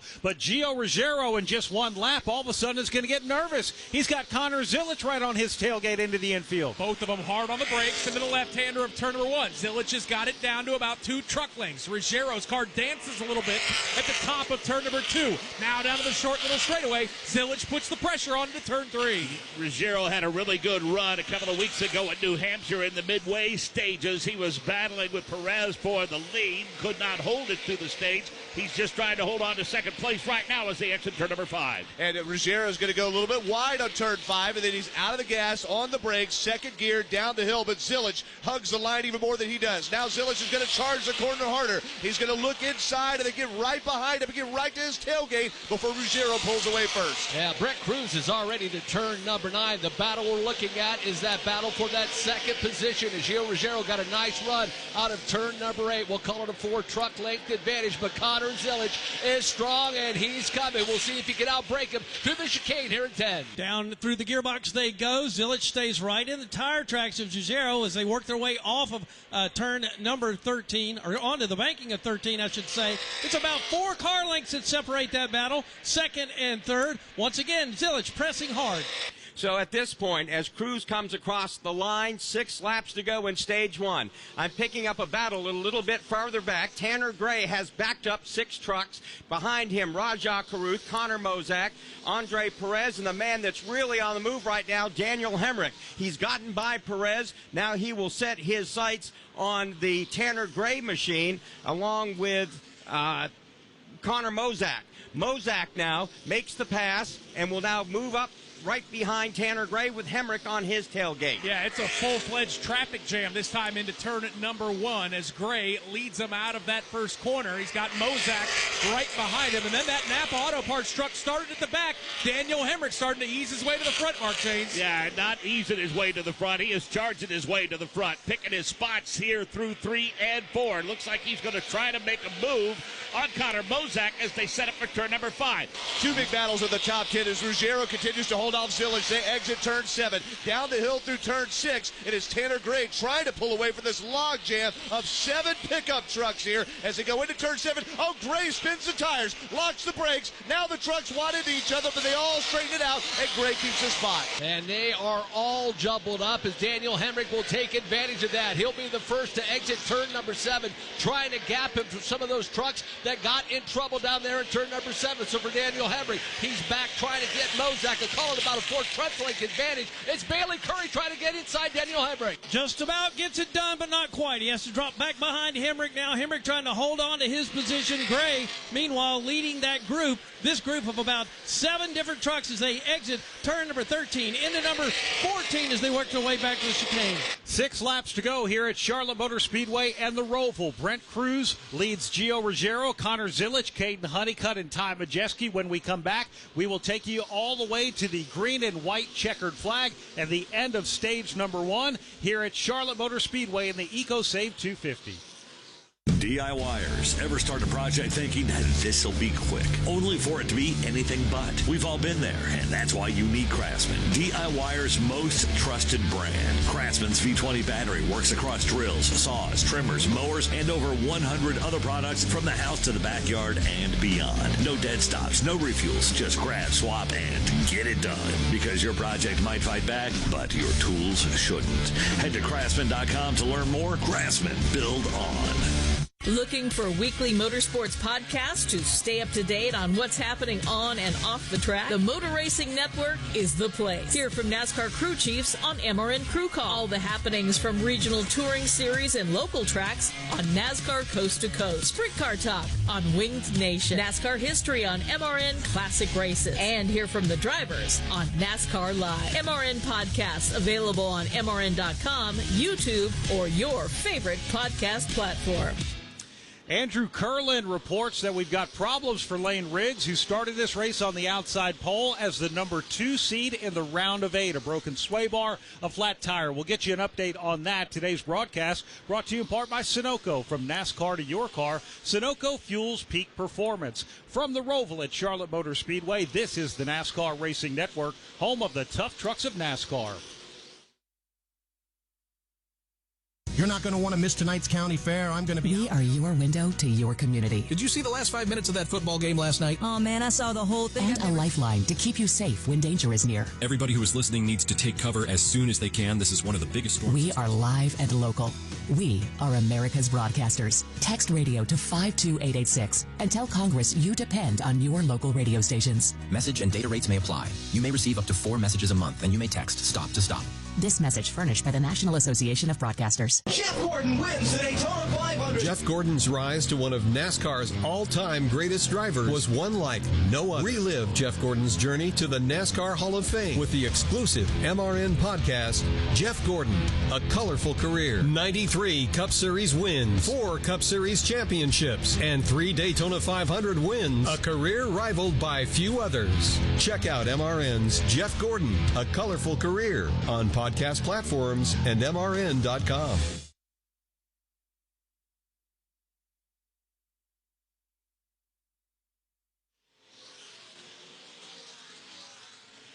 The pit cycle has started here at Charlotte Motor Speedway for the NASCAR Craftsman Truck Series. 3 to go here in stage number 1. Wendy Venturini. It's a pit early strategy for Connor Zilic in the 7 truck for Spire Motorsports. He said he needed a little bit more lateral grip. He was running 3rd in this truck. Brian Patty decided to bring him down pit road now, get 4 tires and Sunoco fuel. Corey Heim also is coming down pit road. He had extensive damage due to that lap 1 incident. Continues to fight with the chatter of the race car. Andres Perez de Lara is also on pit road. And also Grant Infinger, who took damage on that lap 1 incident. I knew they were going to pit early because they did want to take advantage of that because of the damage. They're spending more time on the right side of his truck while he also gets 4 tires and Sunoco fuel. So if you're a non-playoff driver like Josh Palicki and some of these others, you pit now, give yourself a chance to win the race. That's what it's all about today. But for guys like Rajah Caruth, Daniel Hemrick, they're moving up the ladder trying to grab those stage points. Very important stage points for the short term for guys like Daniel Hemrick, but you're giving Connor Zilic probably the front row and the choose for the restart whenever it is time. So a lot to unpack here as more trucks are on pit road, but a lot of them had to be on pit road that lap as we see Brent Cruz. Let's go down to Andrew. Brent Cruz is on pit road. They told him, take care of the car. Do not beat it up with how big of a lead he had. He came over the radio, said, it's not bad, losing drive. They're going to make 4 tires and Sunoco fuel for Brent Cruz. All right, Gio Ruggiero also comes in. He gets his pitting early. The reason why they're doing this, of course, when we end stage number 1, there's going to be a caution. They want to be able to stay out on the racetrack through that caution and have a prime restarting spot. Mark? So Caden Honeycutt, desperate for stage points. Now the leader in the stage. Ty Majeski in the second spot, Ankrum third, and then Daniel Hemrick, he needs the points. Then you have Rajah Caruth out there as well. So this will be a big bonus for a Daniel Hemrick who's had a problem in qualifying, came from the back of the pack. He's going to end up with a bag full of points at the end of stage 1. Pit road is closed now. That means they're going to have to race it out to the end of stage number 1 here in the EcoSave 250. As Mark mentioned, Caden Honeycutt does lead the field in his Hallmark Friesen Racing Toyota right now, with the field spread out all over this racetrack. In fact, as we look at our race leader, he is headed down the back straightaway toward you, Pat Patterson. Yeah, just made his way through 10, 11, and now 12 off to turn number 13. Honeycutt in that blue and white truck, working his way through turns 13 and 14 as he'll make his way over to the front stretch chicane. Now working his way to the left. That is turn 15, hard to the right as he works into the chicane. Majeski trying to close in. Those 2 trucks have pulled away from the third place truck of Tyler Ankrum. All of these drivers are playoff drivers. All of these guys, Nick Yeoman, desperately need the stage points. Yeah, and do not want to hand that stage win to Caden Honeycutt quite yet, because Ty Majeski's stalling on the steering wheel through turn number 2, trying to close in on the back of that Toyota. It's a 3 truck length disadvantage into turn 3. Gets a really good run out of turn number 3 and closes up now. But as we say that, Honeycutt gets a really nice exit off of turn number 4. They climb all the binders, start to climb up the hill, set up for turn number 5. Honeycutt in command for now. Little undulations in the hill down at the stream into turn number 6 as Caden Honeycutt has a 4-truck length lead over Ty Majeski. Majeski really struggled with that truck in practice. Happy to get that second place stage finish, he hopes, as they exit turn number 8. And for Caden Honeycutt, we'll call it about 10 car lengths as he makes his way to the midway point of turn number 8. Last time through, Ty Majeski was only about 4 truck lengths behind. This time through, we'll call it 15. So a good couple of final laps here as we close out this stage. Your leader, the number 52 of Caden Honeycutt. Honeycutt doing a nice job cutting through turns 10, 11, and 12. Now back up in the banking at 13, giving Stuart Friesen's ride a good one this afternoon as he works his way midway through 13 and 14. Caden Honeycutt came in as the number 8 seed. He will get the maximum of 10 stage points here as he is coming through the final front stretch chicane. Turn number 16, it's a right-hander. The left-hander of turn number 17, Caden Honeycutt will win stage number 1, followed by Ty Majeski. Tyler Ankrum is a very distant third right now as he's making his way through the chicane. This is how things got mixed up. Ankrum will finish stage 1 in the 3rd spot. Daniel Hemrick comes from 34th to finish stage 1 in 4th. Then Brent Cruz, who has led the opening laps of the race. He's already been to pit road. Brent Cruz will finish 5th, followed by Connor Zilic 6th.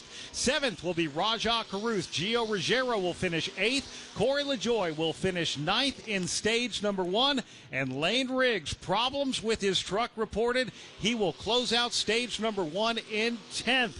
When we come back, more pit stops here in the EcoSave 250, the inaugural race for the NASCAR Craftsman Truck Series at the Roval here at Charlotte Motor Speedway. Hey, I hear you think podcasts are all about true crime, huh? Well, wise guy, the iHeartRadio app's got all kinds of podcasts. We got stuff you should know and stuff they don't want you to know. We got Bobby Bones, Big Boy, and Lou Later. We got SpongeBob Binge Pants and Exotic Erotic Story Time. We got Doughboys, Two Dudes in a Kitchen, Green Eggs and Dan. Hey, we got Elf Quest. We got podcasts for everything on the iHeartRadio app for free. If you don't download that, well, that's not just a true crime, my friend. That's criminal. Hi, I'm Ryan Blaney, a third-generation race car driver, and I dedicate a lot of my time going fast. But when my grandpa was diagnosed with Alzheimer's, it was a very unexpected bump in the road for us. It's important to notice if older family members are acting differently or having trouble with routine tasks. Early detection of Alzheimer's can give your family time to explore support services and access available treatments. If you or your family are noticing changes, it could be Alzheimer's. Talk about seeing a doctor together. Visit alz.org/time-to-talk. A message from the Alzheimer's Association and the Ad Council. Caden Honeycutt has picked up the win of stage number 1 here at the Charlotte Motor Speedway Roval. This is the NASCAR Racing Network, home of the tough trucks of NASCAR. On Thursdays, NASCAR Live goes wide open with some of the biggest names in the sport. The goal is the same, so the mindset's the same, all right? The goal is to win the championship. And some familiar voices that you might not have heard from in a while. You know, I thought about going to one of these teams because I'd really like to win the 500. I never planned any of this to start with, right from the very beginning. No matter what driver or what era is your favorite, NASCAR Live Wide Open has every corner of the fan base covered. Subscribe now wherever you listen to podcasts. Local radio brings people together like never before. It's a beautiful hometown weekend out there. We've got your local stations keep you informed and involved with music, talk shows, and real-time news updates you can trust. We are live and local. We are America's broadcasters, connecting you to what matters most. Text radio to 52886 and tell Congress to support your local radio stations. Message and data rates may apply. You may receive up to 4 messages a month, and you may text STOP to STOP. This message furnished by the National Association of Broadcasters.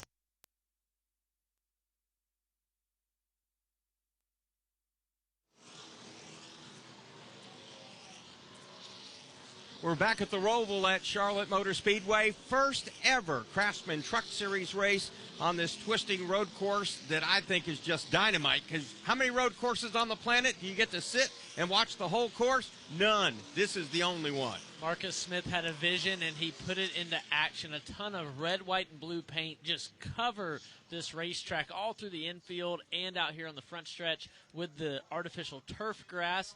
It's not real grass, guys. I just still don't know what to think about that. I know it's better for when we spin out, but I like real grass. I'm going to remember that, Ross, and that may come back. When the splitter digs in and tears your car all apart. Yeah. Hey, I like the real grass as well. All right, so this is going to be the interesting part. Caden Honeycutt, Ty Majeski, Tyler Ankrum, Daniel Hemrick. That's your top 4. They have yet to pit. Brent Cruz running 5th, Connor Zilic 6th. They did pit before the end of stage 1. They're going to cycle back to the front. Rajah Caruth is going to have to come down pit road. You start to look at some of these drivers who stayed out. When we start to add up the drivers who came on to pit road, they're going to lose a lot of track position coming into stage 2. But will they flip it again? Those trucks feeling like they can win, not in the playoff. They all pit again at the end of before the end of stage 2, and those guys climb up the ladder again to take the stage points. We'll have to wait and see. We will, but for the playoff drivers like Caden Honeycutt, Ty Majeski, you have to. If they're going to lay it in your lap like that, grab 10 points, 9, 8, 7 points, you have to take it. Especially maybe if you have a problem later on, right? If you score 20, 19, 18, 17, those kind of points in the first 2 stages, that's a nice little cushion to have. Well, and we see a driver like Parker Kligerman who almost won an Xfinity Series race. I still think he should have won it. I don't think the caution fell when it should have. Amen. But we just saw him in his number 75 truck pull behind the wall, that beautiful gold Scott Borchetta truck with the Henderson family, pull behind the wall. We don't know what the problem is, but they were jacking the truck up in the pit stall, looking underneath the back of the truck, so maybe a broken suspension part. That can happen to Caden Honeycutt, and if you don't grab those points now, you'll never get them back. And if you remember earlier, we were watching Ross's Parker Kligerman did go off course here, and the way this Roval is designed, it can beat up the underside of a race car. Pit road is open now, and the leaders are going to come down. We're going to start things off with Andrew Curlin. It's surprising to hear the Stage 1 winner say there's a lot of problems, but Caden Honeycutt complaining of the truck starting extremely tight and getting really loose late. They said, don't beat yourself up. You're doing great. Daniel Hemrick also in. Lack of front turn is what he's complaining with. And Raja Karuth, they told him, be aggressive, but smart, Wendy Venturini. Tight here on pit road. One of the tire changers for Ty Majeski got a little close with Tyler Ankrum going by. Ty Majeski came in that second place. He feels like he's tiptoeing his truck right now. Tight in the center. He's going to get 4 tires fuel. As for Tyler Ankrum, also one of our playoff contenders, he's tight, especially on the right-handers for him. It is 4 tires and Sunoco fuel for Tyler Ankrum. So of the trucks that pitted, it's Honeycutt, followed by Daniel Hemrick, then Majeski, Raja Karuth, Tyler Ankrum. They're the first 5 off the pit lane here at Charlotte. Kyle Larson brings his Chevy in 4 tires, Sunoco Racing Fuel. From fueling NASCAR champions on the track for over 20 years to innovating 94 octane, the highest octane on the market. Performance is what Sunoco does. All Sunoco fuel at the pump meets the same top-tier standards as the fuel used in NASCAR. You stop here for Ryan Blaney, 4 tires with Sunoco fuel. From the track to your tank, you can trust Sunoco to help your vehicle perform at its peak. Drivers, start your engines! Your home for the NASCAR Craftsman Truck Series. Green flag goes in the air and we are underway. On the NASCAR Racing Network.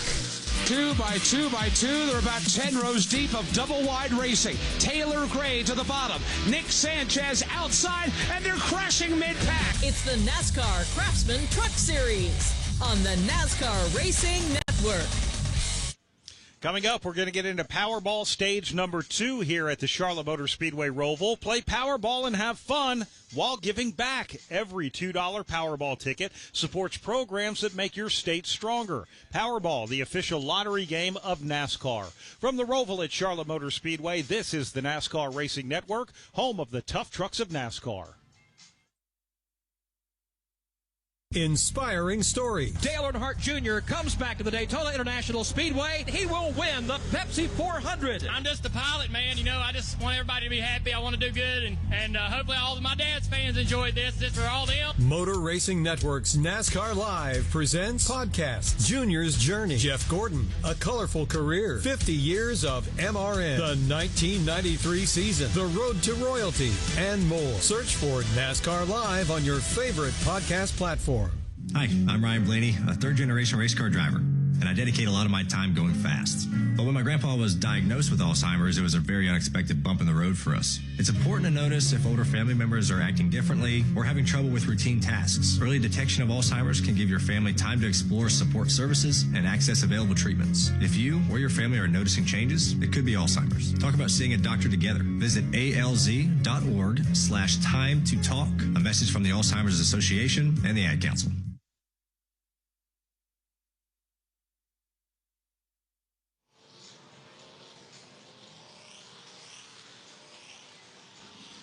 Welcome back to the Roval here at Charlotte Motor Speedway alongside Mark Garrow and Ross Chastain. My name is Brad Gilley. Time for our Craftsman Who's Getting It Done.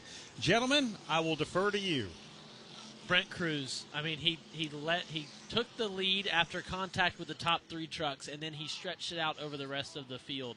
You look at a guy like that, obviously Toyota Tricon Garage is molding him into the driver they want him to be. Comes in with a lot of dirt experience, a lot of diverse experience in road courses with Trans Am, and a lot of micro sprints. Millbridge Speedway out there winning a lot of races going fast. But today on the Roval, he has been the class of the field. Of the trucks running up front that didn't have any damage, he was the class of the field so far. Now, this 17-year-old kid from Davidson, North Carolina, 7 starts this year. Best finish, Lime Rock, 8th place. So we should not be shocked, but we are, that he's now led 18 laps of this race. By the way, he'll line up next to Connor Zilic the next time they get through the Echo Park Automotive Restart Zone. That's our Craftsman Who's Getting It Done. Your yard isn't overgrown. It's just ripe with potential. Conquer whatever it throws at you with the Craftsman V20 brushless RP outdoor lineup. More runtime, better performance, and fewer frustrations. See craftsman.com for details. Let's give you a rundown. Brent Cruz, the leader. Connor Zilic is second. Third, Gio Ruggiero. Corey LaJoie, fourth. Fifth, Josh Bilicki. Bailey Curry, sixth. Seventh, Andres Perez. Corey Heim, eighth. Ninth, Tanner Gray. Jake Garcia in 10th.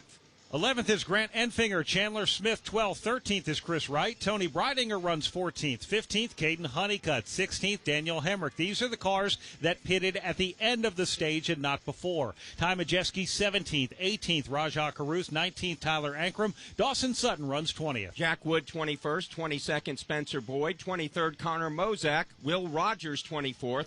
Timmy Hill, 25th. Matt Crafton, 26th. Ben Mayer, 27th. 28th, Josh Rayum. Wesley Slimp in 29th. 30th, Tyler Tomasi. Matt Mills runs 31st. Lane Riggs is 32nd. He came back down pit road. Mason Maggio is 33rd. 34th, he's behind the wall. Parker Kligerman. Ben Rhodes out of the race after a wreck. He'll finish 35th. And Carter Fartook, 36th, minus 21 laps back on the racetrack.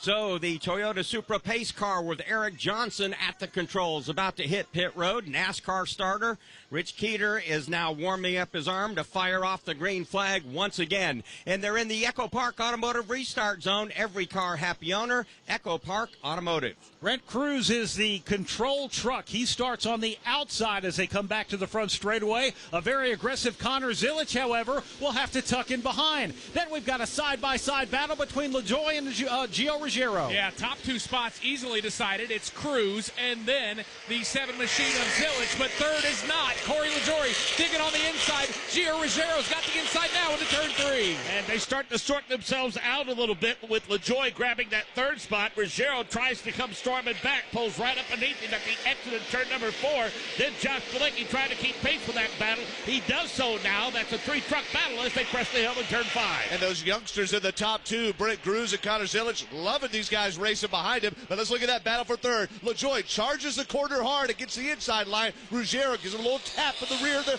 deck lid there. They get through as Jake Garcia spins at turn 7. It looks like it'll stay green as he loops it around and smokes the tires. Front 2 starting to check out. Brent Cruz doing what he did in stage number 1, and that's to gap himself for the remainder of the field. Second place running Connor Zilic. Then that battle for the third position with Corey LaJoie and Gio Ruggiero. Ruggiero about a half a truck length behind. Cruz slides that truck through turns number 10 and 11. Loses a little bit of time to Zilic, who's got a good 10, 12 truck lengths behind him. There's Corey LaJoie holding on to that third spot now as he works in front of Ruggiero and the 41 truck there as they make their way off of turn number 14. Leaders in the front stretch chicane. Cruz has pulled away by 2 truck lengths, from the Connor Zilic machine, but his Corey LaJoie has stacked up the field, and now behind him, Gio Ruggiero, Josh Bilicki, and Bailey Curry. They run nose to tail, the battle for third into turn number 1. Corey LaJoie with the Gainbridge colors this weekend, bends that car out of the left-hander of turn number 2. Ruggiero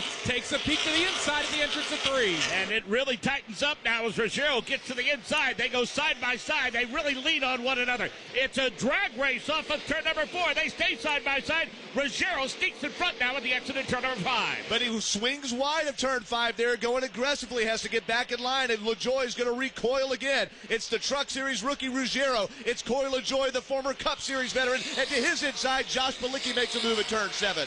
And for Josh Bilicki trying to get around Corey LaJoie, they will race side by side through turn number 8. Corey LaJoie, Josh Bilicki now making their way through turn number 9. Corey LaJoie will tuck in behind the Bilicki machine. So Bilicki makes his way down into turn number 10. We'll call it a half truck length advantage. And here comes Corey Heim. LaJoie trying to hold that position, I should say, through 10, 11 now, back up under the banking of 13. Corey Heim holds on to that third spot now as they work down at the bottom of the racetrack in 13 and 14. Corey LaJoie, though, under attack by Corey Heim. This is a battle for 5th as they come back to the front straightaway into the front stretch chicane. Corey Heim goes driver's right on Corey LaJoie. He's able to make the pass and clear him as they hit the front straightaway. Leaders back to the infield. Boy, that Mobile 1 Toyota for Corey Heim is battered, but it is certainly not slow as he picks off another spot, moving into the top 6 race position, getting around Corey LaJoie. LaJoie is going to see Bailey Curry chase him down into turn number 3. Not going to win any beauty points at 11 truck, no question about that. He doesn't care. It's a bad, fast truck, and he's trying to work his way back to the front. Meanwhile, the front 2 with plenty of separation now as the leaders head back to turn number 7. To give you perspective, Brent cruises through turn 6 as that battle we've been talking about exits turn number 5. Ruggiero has dispensed to Balicki at 4th spot.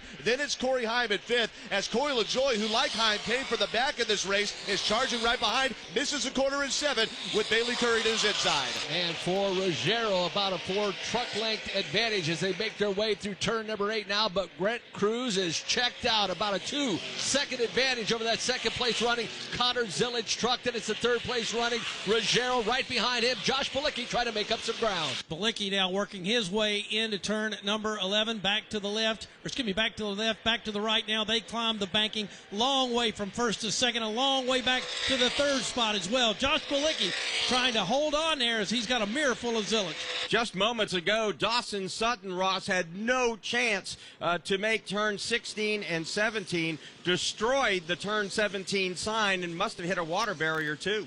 Well, color me surprised. I didn't know there was water underneath there. When he hit it, water went flying everywhere. He was trying to come to a stop, to do a stop-and-go penalty here on the front stretch, had part of the turn 17 signage underneath his truck. Water everywhere on the quarter-mile track. So a lot of the signage that you see placed on the track, it looks like basically a triangle. We see the Echo Park restart zone. You'll see turn markings. That is sort of like a coroplast, kind of like a cardboard but made out of plastic.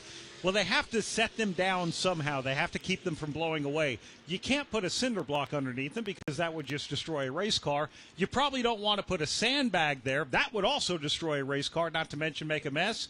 Well, you just put some water there, it holds it down, and then it dries after they hit it. And right now, all of that is off the race surface, basically out of the racing groove. So you have some water, and then you have some signs beat up, and NASCAR will take the opportunity next time they get under yellow to clean that mess up. But currently, we are working lap 28 of 67 in the Eco Save 250. Don't miss your chance to race for the million. Finalists, are you ready? The NASCAR Powerball Playoff is back.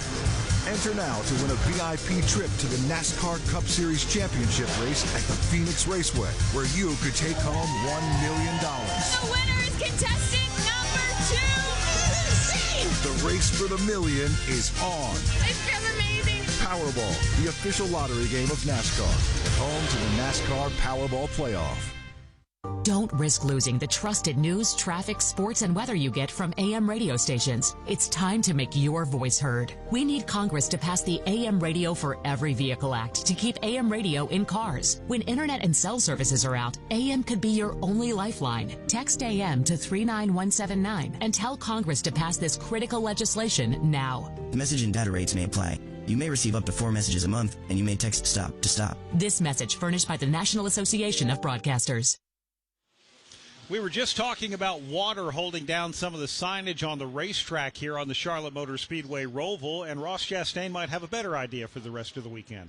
I think watermelons are the natural thing. I think Steve Swift, Marcus Smith, we got watermelons. We can sell them. We'll put them right down under all these chloroplastic signs. Chloroplast signs? Okay. We'll put them down. We'll supply them. If they don't let you put down real watermelons, maybe a barrier that's painted like a watermelon with water inside. Well, that's going to cost a lot of money. So we'll stay away from that. I think we should do what the Coca-Cola 600 champ wants to do. Today's broadcast brought to you in part by Sunoco. From NASCAR to your car, Sunoco fuels peak performance. We have now 11 laps to go in stage number 2 at the Roval at Charlotte Motor Speedway. This is the NASCAR Racing Network, home of the tough trucks of NASCAR. Good morning, guys. I just want to warn you, traffic is tough out there. We are here for you to tell you how to keep safe. Everybody who is listening needs to take cover as soon as they can. To provide the music, talk, and sports you love. And to deliver the news that matters to you. We are the voices you can trust. We are live and local. We are America's broadcasters. Text radio to 52886 and tell Congress you depend on your local radio stations. Message and data rates may apply. You may receive up to 4 messages a month, and you may text STOP to stop. This message furnished by the National Association of Broadcasters. Want to know the latest with short track racing around the country? Well, one show has you covered. NASCAR Coast to Coast. Hi, I'm Kyle Rickey. Join Chris Wilner and I each week as we break down the biggest headlines in grassroots racing and in NASCAR's regional and touring series. We also talk to rising stars from your favorite short track. That's NASCAR Coast to Coast. Watch or listen today on YouTube, Facebook, MRN.com, or your favorite podcast platform.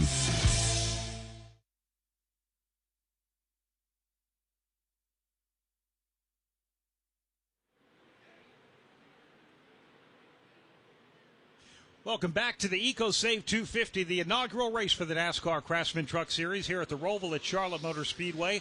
Brent Cruz leads Connor Zilisch by 2.6 seconds with 10 to go in stage number 2. Corey Heim now runs in third after having damage on lap number 1. Gio Ruggiero runs in fourth, but Josh Bilicki also on his tailgate. In fact, Bilicki just got around him, Nick Yeoman. Yep, just got him on the front straightaway through that chicane. Now Bilicki's going to try to set sail on Gio Ruggiero. The disadvantage for Ruggiero has got about 2 truck lengths, Mark James. They bend to the right to turn 3. And again, a pretty good 2 or 3 race stretch for Gio Ruggiero. Had a really good run at New Hampshire a couple of weeks ago. He gets a really good run off of turn number 3, trying to grab that spot back. He trails by about 3 lengths, though, as they exit turn number 4 across the hill. His teammate, Gio Ruggiero's teammate, Brent Cruz, exits turn 8 right now as Ruggiero chases Josh Bilicki down the hill into turn 7. They're both hard on the brakes, but Bilicki's going to pull away here back onto the banking. Now, Gio Ruggiero not as good in stage 2 as he was in stage 1. Josh Bilicki now about a 4 truck length advantage, but the man on the move is Corey Heim, our pole sitter, with that incident in turn number 1 on the opening lap, starting to close in on our second place running truck of Connor Zilisch. Watching that battle now as they work their way through the backstretch chicane. That's turns 10, 11, and 12. A lot of separation. First to second, second to third, third to fourth. But that's where you find Bilicki trying to hold on. He's got a mirror full of a Heim as they work midway through off of 14. So as our leader works his way into the front stretch chicane, we have 9 laps to go here in stage number 2. Here's Heim again making up ground as they head to turn 1. Yep, Heim continues to try to claw his way. Again, the damage, there's left side door damage, and you see as he bends his way to the right-hander of turn at number 2. The right front fender of that truck is also heavily damaged. So Mark James is not pretty, but clearly that Mobil 1 truck still very, very strong in third. Yeah, literally every square inch of that truck was impacted with that collision, but it remains bad fast now as he really pulls away now in pursuit of those front 2 now. The truck gets a little light, lifts a little bit as he crests the hill. Now he'll make the right-hander back into the viaduct turnbuckle. And because he has no pressure from behind, Corey Heim can baby it through turn 6 and make it a more conservative line into turn 7. And he does so on that left-hander back onto the track surface very smoothly, about 8 car lengths ahead of the 4th place truck of Josh Bilicki. They worked on that truck that entire first stage, or at least on that opening laps or so, and Corey Heim has now closed that gap with Connor Zilisch, who is running in that second position. It's still a couple of seconds. He's not threatening that second position, but certainly on the move. Yep, race the racetrack. That's what they got to do at this point. First and second wildly separated here in turns 13 and 14. Watching the 3rd place truck, and that is Heim, works his way all the way over here into turn number 14, long way back to Bilicki. Want to pick up a battle a little bit further back. Daniel Hemrick actually started this race 34th. He actually had to start technically on owner's points. They had a suspension component break. He's been working his way up through the field. Now as they come through the north end of the racetrack, he's chasing his teammate Tyler Ankrum, headed toward the front stretch chicane. Daniel Hemrick looks to the outside. Now on the right-hand corner, he is on the inside of Ankrum. He's able to cleanly pass him, but right behind Tyler Ankrum, this is the battle for 14th. Connor Mozak trying to take away a spot. Yeah, Mozak got a good run there on the front straightaway. Tyler Ankrum will seal him off, the left-hander of turn number 1. They will all head uphill through turn number 2. Hemrick, Ankrum, and Mozak as they head to the right-hander of 3. Yeah, we've talked about Mozak a couple of times so far. He's put a pretty good run together today, and he's got to glance up at his mirror every now and then because there's a truck in pursuit of him off of turn number 4. That's the 98 of Ty Majeski as that 4-truck battle exits turn number 5. 3 of those 4 trucks are from the 6-truck stable of McAnally Hilgeman Racing. It's Daniel Hemrick, who has a little front-end damage exiting turn 6, and it's a truck length separation each between the 19 of Hemrick, the 18 of Ankrum, the 91 of Mozak and the 98 of Majeski. And for Hemrick, about a 2-truck length advantage over that 18 truck of Tyler Ankrum. It'll stay about 2 truck lengths as they make their way through turn number 9. They'll race their way down this very long back straightaway, setting up for turn number 10. It's still Hemrick about 2 truck lengths over the 18 of Ankrum. Into turn 10, now 11. Hemrick trying to hold off that spot. He took away from Ankrum earlier, but they separated about 2 or 3 truck lengths now. Hemrick down at the bottom of turns 13 and 14, into 14 back to the chicane. These guys are teammates, but they're all playoff contenders as well. 3 of those 4 trucks right there. Hemrick, Ankrum, then Connor Mozak, and Majeski, of course, in the title hunt as well. They crossed the stripe. We've got now 7 laps to go here in stage 2. Back into turn at number 1. We continue to watch Daniel Hemrick take a little bit further ahead. Mark James, Bailey Curry, Corey LaJoie, Grant Enfinger. They are all over each other in 3 and 4. Yeah, that's a 1-2-3 battle now as they exit turn number 4, and it stays pretty much nose to tail. Getting off of the turn first was Bailey Curry. The truck wiggled a little bit now as he climbs on the binders a bit, works his way up the hill, but he leads that battle and he exited turn number 5. It's a scrum for 7th, down the hill and off camber to turn 6. Curry gets a little bit loose. LaJoie looks to his inside, down the hill to 7th, down the gears, on the binders, into first gear. Corey LaJoie side by side with Bailey Curry, but Bailey Curry will pull him into turn 8, Michael Young. Yeah, Curry gets a nice jump out of turn number 7, gets it halfway through turn number 8. Now the big move makes his way to the inside. That's that battle for that 8 positions. They make their way down into turn number 9. Curry, then it's Enfinger, then it's the 77 of Corey LaJoie. LaJoie loses another spot. Enfinger with his hands full now tries to make that hard left back to the right. He's got a mirror full of LaJoie. LaJoie hanging on by about a half a truck length. They exit turn 12 up into the banking of 13. They stay down at the bottom of the racetrack for 14. 6 laps to go in stage number 2. When we come back, we expect to have pit road open for green flag stops here at the Charlotte Motor Speedway Roval. Hey, I hear you think podcasts are all about true crime, huh? Well, wise guy, the iHeartRadio app's got all kinds of podcasts. We got stuff you should know and stuff they don't want you to know. We got Bobby Bones, Big Boy, and Lou Later. We got SpongeBob Binge Pants and Exotic Erotic Story Time. We got Doughboys, Two Dudes in a Kitchen, Green Eggs and Dan. Hey, we got Elf Quest. We got podcasts for everything on the iHeartRadio app for free. If you don't download that, well, that's not just a true crime, my friend. That's criminal. We are the voice of NASCAR. The green flag is in the air, and we are underway. The Great American Race. The Motor Racing Network.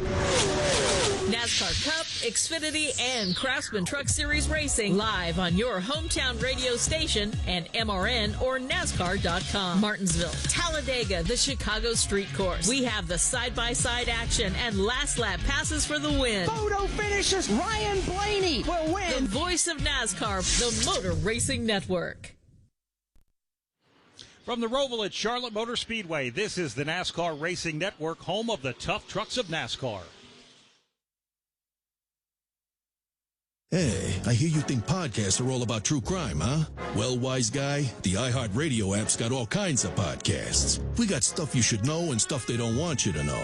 We got Bobby Bones, Big Boy, and Lou Later. We got SpongeBob Binge Pants and Exotic Erotic Story Time. We got Doughboys, Two Dudes in a Kitchen, Green Eggs and Dan.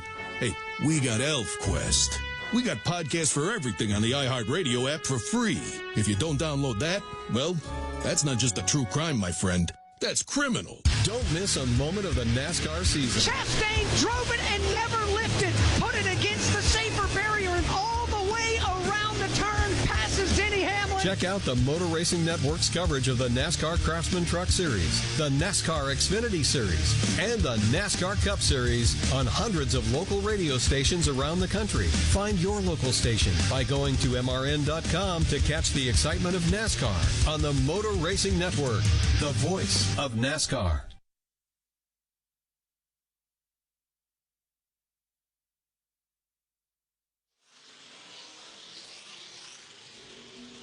Welcome back to the Roval at Charlotte Motor Speedway, the inaugural EcoSave 250 for the NASCAR Craftsman Truck Series. Pat Patterson, it looks like we had a truck lose part of a tire up there in front of you on the north end of the track.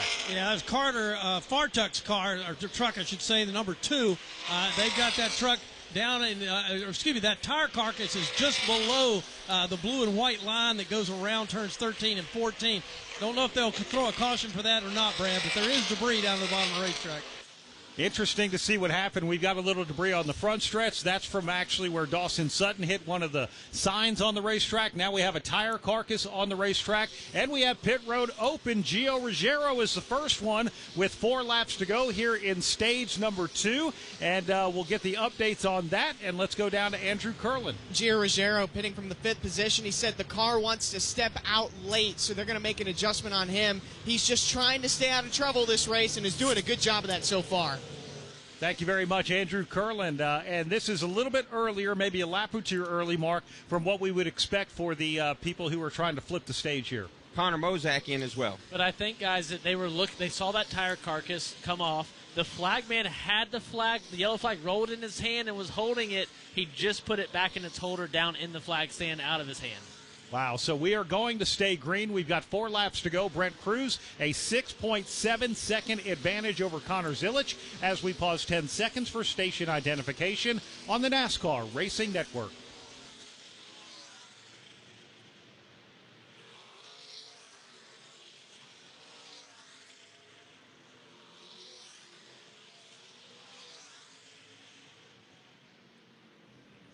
Welcome back to the Charlotte Motor Speedway Roval alongside Ross Chastain and Mark Garrow. My name is Brad Gilley. Connor Zilic gives up this second spot to come down to pit road. Wendy Venturini. Yes, it was an early pit for Connor Zilic and his crew chief Brian Patty deciding to do the same strategy they did last time. He's been tight in the center and loose off, no grip.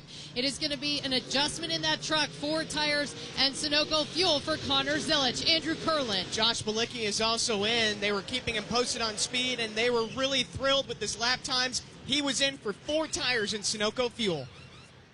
All right, Lane Riggs almost collided with Jack Woods at the entrance of pit road. Let's go to Wendy Venturini. Ty Majeski also trying to short pit here. 4 tires Sunoco fuel. He's been tight in the center, giving up that 12th place position, but keep in mind he is one of our playoff contenders.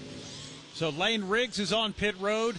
We've got Jake Garcia coming on to pit road. We've got 3 laps to go. We have yet to see our race leader, Brent Cruz. Brent Cruz now working his way back on the north end of the racetrack, Pat. Yeah, he's down at the very bottom here, exiting turn 13, headed to 14, keeping his truck out on the racetrack. Now he's going to whoa up and take it to pit road.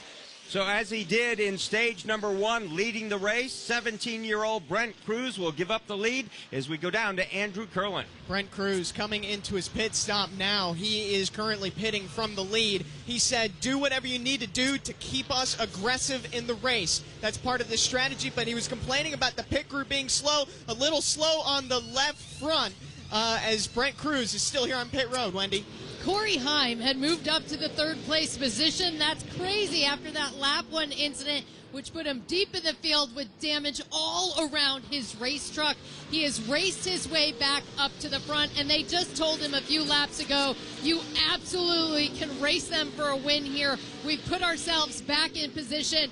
Corey Heim on pit road for 4 tires and Sunoco fuel. So as the leaders pit, again, Caden Honeycutt floats up to the top. Playoff driver, Enfinger, Caruth, Hemrick, Ankrum. They stay out. They're going to get more stage points. We have 2 laps to go here in stage number 2. When we end this stage and we get them recycled for the restart, we'll be able to then give you an idea of where they run and what the points are. Caden Honeycutt came in -7. He was the bottom seed, the number 8 seed here in the round of 8. So as the Charlotte Motor Speedway Roval works its way through, we're past the halfway point.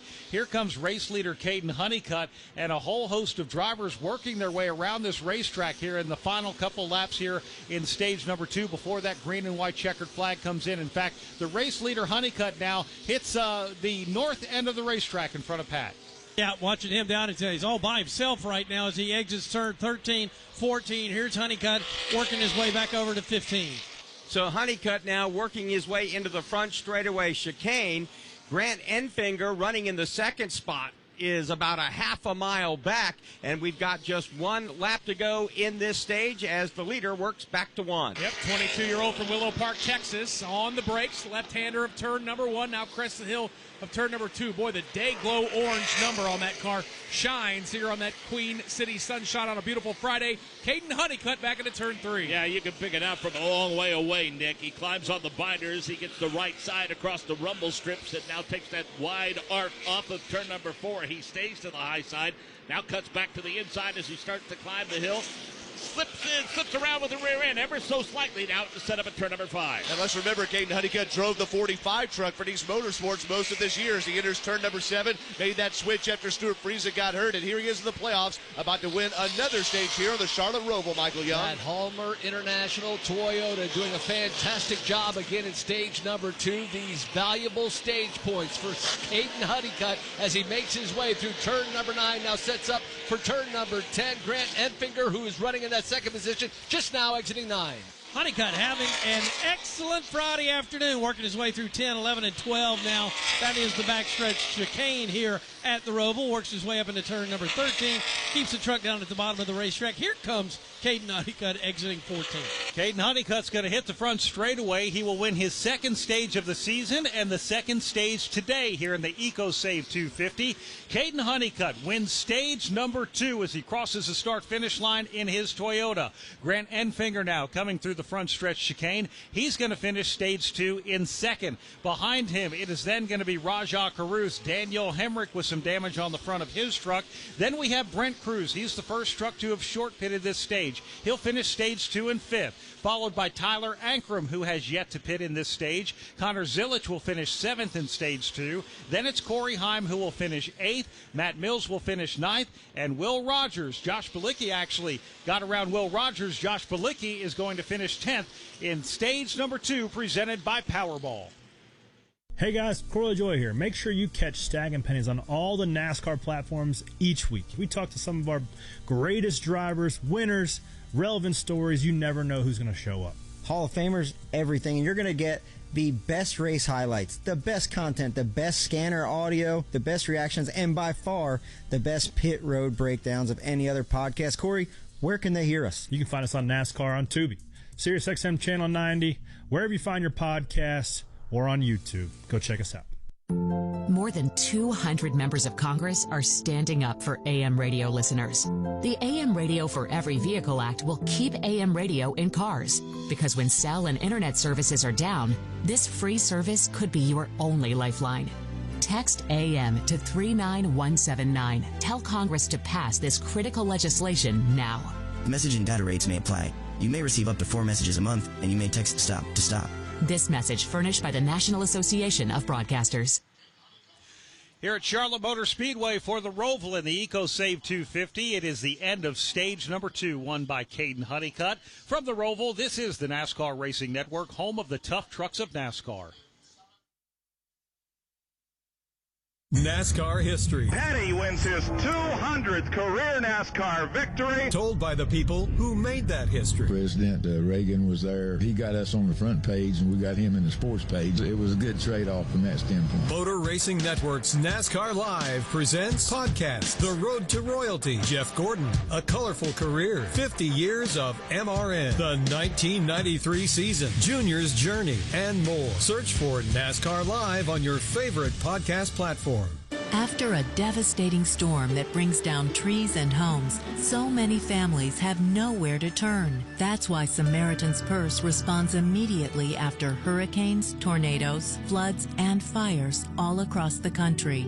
Our volunteer teams bring tools and compassion to homeowners who have lost not only possessions, but more importantly, hope. You can help. Join with Samaritan's Purse. Log on to SamaritansPurse.org.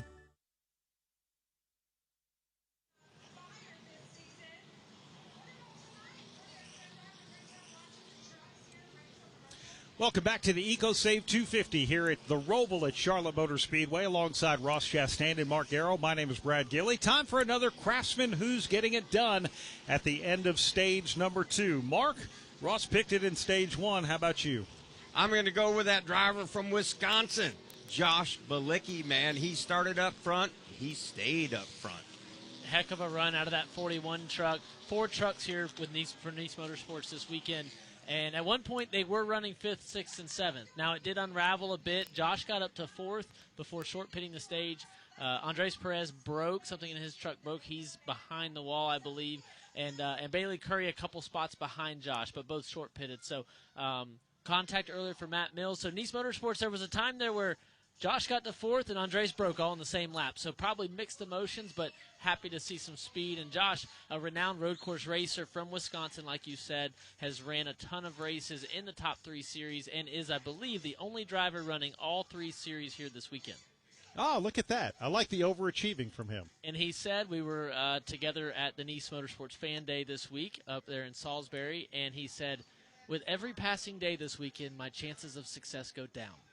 He believed his best chance was in the Nice truck today, and he's proving what he told me. He's proving that out on the track with fast lap times and an aggressive call to keep shorting it with the leaders, keeping him up front. I like that. That's the race-winning strategy. That's our Craftsman who's getting it done. Your yard isn't overgrown. It's just ripe with potential. Conquer whatever it throws at you with the Craftsman V20 brushless RP outdoor lineup. More runtime, better performance, and fewer frustrations. See craftsman.com for details. Let's go down to pit road and Andrew Curlin. Will Rogers, who is in the number 20 truck today, has been fighting some illness all week that has gone into today. Parker Kligerman, who was out of this race earlier, is actually standing fully suited in his pit stall should there need to be a driver swap. Parker had mechanical issues and had to retire from this race early, so there is a chance we could see a driver swap. Will Rogers may get out of the race car, and there is medical personnel standing by should he need any once he gets out of that vehicle. Thank you, Andrew, and hopefully everything's going to be okay with Will Rogers. How crazy would it be if Parker could actually win this race and twice in 1 year be the driver who takes the checkered flag, but not the driver of record? He did it for Connor Zilic when Connor Zilic was injured with his collarbone injury, and who knows what happens now. All right, here we go. Caden Honeycutt leading the field to pit road. Well, let's go right back to you, Andrew Curlin. It was a massive points day so far for Caden Honeycutt. He said no changes. That's the best balance I've had all day. Meanwhile, Daniel Hemrick will have a little bit longer of a pit stop to fix some damage on the left front of his machine. Raja Karuth also in tight in the infield section, Wendy Venturini. Grant Enfinger gave up that second place spot right now to come down pit road. He's been a little bit tight neutral, pushing hard, especially in turn 7 is the worst for him. It is 4 tires and Sunoco fuel. Meanwhile, Tyler Ankrum in a pit in position takes 4 tires and fuel, but he was really tight earlier on, especially on the right-handers. It is going to be an air pressure adjustment for Tyler Ankrum. He is down and away. Raja Karuth, then Caden Honeycutt, Grant Enfinger, and then Tyler Ankrum, followed by Corey LaJoie, the top 5 trucks coming off the pit lane. As soon as they cycle back around to the start-finish line, we'll be able to give you a full field rundown and let you know how things are shaking out as well in the point standings in this first race of the round of 8. For Caden Honeycutt, mission accomplished. His job today was to get as many points out of the first 2 stages as he could, and he went 20 for 20. But as they run, Mark, he's -8. I don't understand how these points work sometimes. We got to get all the way to the end of the race by grabbing those 20 and making sure he's got them. Now he's got to drive back through several trucks to get back up to the top 10. Now those points will reset again at the start-finish line once they cross. Hey, a lot of cool things happening here at Charlotte Motor Speedway. If you're here today or if you're not, you should be, because coming up we've got the Thor camper party happening in the fan zone. Now, you don't have to be one of the campers here, but it is the Thor campground party. Come on out here. We're going to have a hauler parade starting at 8 o'clock tonight. Then Tim Duggar is going to be playing on the fan zone stage at 9 o'clock tonight.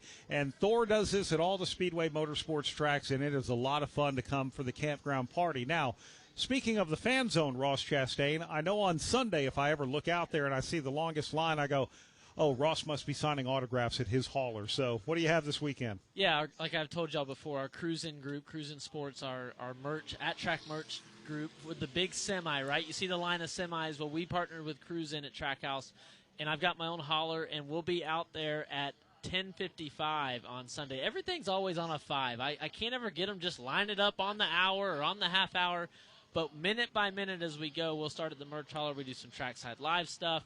Then I'll head inside. But as the Coca-Cola 600 champion, I do get to eat breakfast up here in one of the suites at earlier in the morning. So it's going to be a more exclusive, smaller group. Some at 9:15. At 9. It's 9 on the dot. Now, maybe I get there at 9:15. I'm a little late. But they told me 9:15, and I'm supposed to be there with you. So okay, maybe I'll get there at 9. They told me 9, so I would actually be there on time. by 9:15. Is that how you have to be managed? Listen, I got to win Martinsville so I get a grandfather clock, then I'll never be late again. Look, I get in my wife's car, and all of a sudden I panic going, oh, my gosh, I'm late. And then I'm like, oh, wait a second. She sets the clock 10 minutes ahead. Wow, that is – I don't know what to think about that. Mark, do you have any thoughts? No, absolutely not. And I'm always late, so I have no thoughts on that whatsoever. And, Brad, you shouldn't have any thoughts either, because if you tell her it's wrong, then you're going to be the one in the wrong. Oh, no, she knows it's right. She's the one who says, what time do we leave for the airport? And I go 10 o'clock. 10 o'clock. That's what time we leave. She tells me to do that, so I'm not actually throwing anyone under the bus. All right, we've had the field come across the start-finish line now, so let's give you a nice full field rundown and let you know where they stack up as we head into the final stage. And by the way, Ross, you can feel a little bit better with those 20 points. Right now, Caden Honeycutt scored 2 points above the cut line now that everybody's gone through. Brent Cruz is the leader. He's led 33 laps today. Next closest, Caden Honeycutt with 7. Connor Zilich is second. Third, Corey Heim. Fourth, Josh Balicki. Gio Ruggiero fifth. Sixth is Bailey Curry. Chandler Smith 7th. 8th, Ty Majeski. 9th, Connor Mozak. Tanner Gray 10th. Jack Wood spun in that last stage. He's up to 11th. Lane Riggs working his way back up through the field after starting on the outside pole. He is now back up to 12th after going to the back to have some crash repair. Matt Crafton runs 13th. Jake Garcia 14th. Rajah Caruth now 15th. He is the first car that came in pitted during the stage break. Caden Honeycutt runs 16th. 17th, Grant Enfinger. Tyler Ankrum 18th. 19th, Corey LaJoy. 20th is Tony Breidinger. Will Rogers 21st. 22nd, Chris Wright. Matt Mills 23rd. Tyler Tomasi 24th. 25th, Josh Rayum. Spencer Boyd 26th. 27th, Timmy Hill. Daniel Hemrick 28th. 29th, Wesley Slimp. Mason Maggio in 30th. And that is your top 30 as they run here. The field is side by side behind a Toyota GR Super Pace car. Before they come back through the Echo Park Automotive Restart Zone, let's get an update from our points leader with Wendy Venturini. Yeah, Corey Heim had damage on that lap 1, has overcome, raced his way back front. Now, Corey Heim just came over the radio and said, guys, stay on me. I don't want to overdrive turn 6 or the chicane, so do not be afraid to get in my ear if I start overdriving it. Ross, that's got to be a big move for a driver to go ahead and admit where they're struggling on this racetrack. That's right, Wendy. And with the technology these days, you can see a GPS version of the truck down on the pit box so they can tell him in real time if he's overdriving. I love that. And there's way more technology than people realize, and it's pretty cool to see that. All right, Pat, we're about to start the final stage here of this EcoSave 250. The field right over here in turns 13 and 14, and Brent Cruz has had a great afternoon. Connor Zilich right up there with him right now. Corey Heim is there. Josh Balicki, they are ready to turn them loose.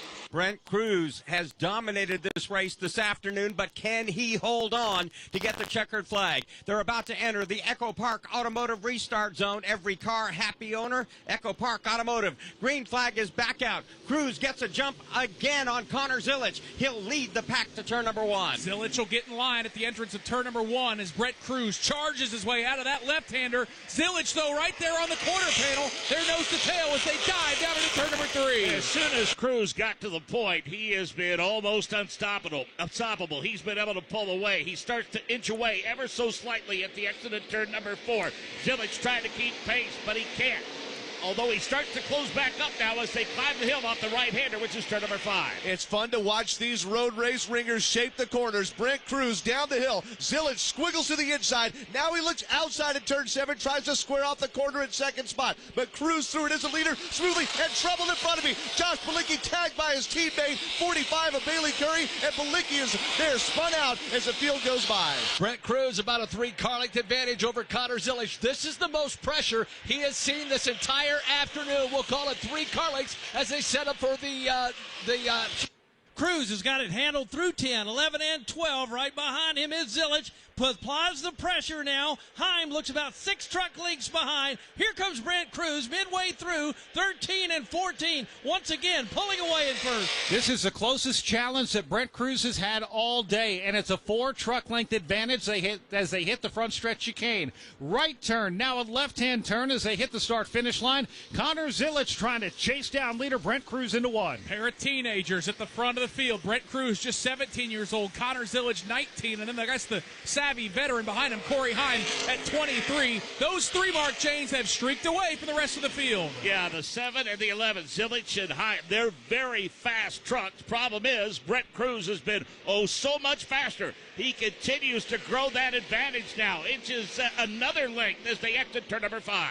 Got to wonder if Connor Zilich has something in the toolbox he hasn't used yet. He's been in the top 5 much of this race. As they exit turn 6, off camber, Zilich gets a little squirrely in that turn for the second straight lap as Cruz can beg to be smoother at turn 7 with that 2-truck-length lead, Michael Young. Great launch out of turn number 7. Brett Cruz will now gap Connor Zilich by 10 truck lengths. Great exit out of turn number 8. Now sets up for turn number 9. Brett Cruz making it look easy late in this race. Hits that braking zone in the chicane down at 10. Here comes the leader once again, left, back to the right.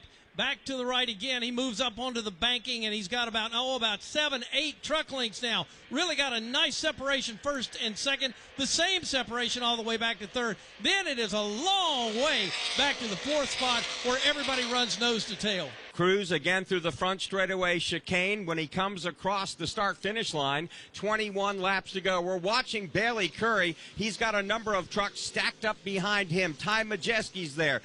Gio Ruggiero, also Connor Mozak, Lane Riggs also in that pack of trucks as they head to turn 1. Front 3 are gone by a country mile, and then that battle that you mentioned, Mark, is for 4th. Bailey Curry has Ty Majeski right on the rear decklet as they race out of turn number 2. Gio Ruggiero putting the pressure as well as they all steer their way into turn 3. Looked like through the infield portion, front 3 we're going to tighten back up, but no such luck as they start to sort themselves out off of turn number 5. Now back to Bailey Curry and all the company he has. Gio Ruggiero really working all over the 98 of Majeski. They go side by side as they crest the hill. And Bailey Curry gets a big shot down turn number 6, gets away from them as it's too wide behind him for the 5th position. Gio Ruggiero with Ty Majeski to the inside, tries to tow Connor Mozak. Mozak takes him 3 wide, but he has to stay on the brakes as Majeski shakes loose and Curry's ahead of him at 4th. Bailey Curry able now to gap himself as the 3 battled in turn number 7. Bailey Curry now about a 10 truck length advantage. He's running in that 4th position, and then in that 5th position as they head down into turn number 10. Ty Majeski right behind him. Mozak, also the machine of Ruggiero. And we got a truck stopped here at turn number 6 with heavy damage. The 22 of Josh Rayum. The race is green for right now, and he finally gets going, but heavy damage. It looked like he was going to stay stopped there, Pat Patterson. Yeah, watching the battle, watching Bailey Curry now pull away from Majeski there as they work their way back through the chicane. Top 3 have checked out. Brett Cruz, Connor Zilich, Corey Heim. Running in 4th right now is Bailey Curry in the 45, and then there is a fight right behind him. You've got Ty Majeski. He is being chased hard by Connor Mozak back to the infield. Yeah, Mozak really coming on strong. And how about Lane Riggs? After that opening lap accident, he's running in the top 10, and he's trying to work on Gio Ruggiero, although he just opened the door up for Caden Honeycutt, who will take the spot in turn 2. I noticed Caden Honeycutt work his way back into the top 10 about a half a lap ago. He got a really nice run off of turn number 9. We can see that vantage point, and now he is trying to track down Ruggiero now as they all exit turn number 4. And they exit turn number 4. See the 15 of Tanner Gray off the pace. The leader, Brett Cruz, is exiting turn 7. Now let's pick up that battle for 4th. Entering turn 7. Bailey Curry has it. Ty Majeski, Connor Mozak, Gio Ruggiero, and Honeycutt all won it. Ty Majeski able to regroup after that haphazard run through turn number 7 last time through. So for Bailey Curry running in that 4th position, we'll call it 4 trunk flanks this time through. So Ty Majeski able to close it down. This will be the battle for the 4th position. They head to turn number 10. Watching right behind those groups as Honeycutt now is going to pick a spot away from Gio Ruggiero. They go side by side through turn 11 and 12 and stay side by side. And now Honeycutt able to pick up that spot. He'll move up and try to chase down Mozak. Top 3 now starting to get a little bit tighter as they cross the stripe. We've got 19 laps to go. We'll take a quick break and come right back to the Roval at Charlotte Motor Speedway. We are getting ready to crown a champion. Championship weekend is coming back to the desert. Let's get this party started. 4 title races in 3 days means there will be a buzz in the air all weekend long. Whether from the grandstands, the infield experience, or the hillside, this is your chance to witness history and make championship caliber memories for the whole family. NASCAR Championship Weekend at Phoenix Raceway, October 31st through November 2nd. Get your tickets now at PhoenixRaceway.com. Ticketmaster, the official ticketing partner of NASCAR. The year was 1993. The NASCAR Cup Series season kicked off with the Dale and Dale Show at the Daytona 500. Dale Jarrett's got the lead. He goes to the inside. Earnhardt's not going to get him.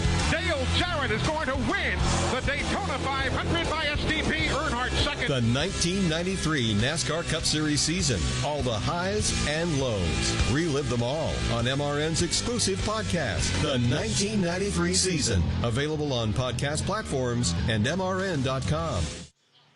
Corey Heim has gotten around Connor Zilic for second. We've got 19 laps to go here in the Craftsman Truck Series inaugural race from the Charlotte Motor Speedway Roval. This is the NASCAR Racing Network, home of the tough trucks of NASCAR.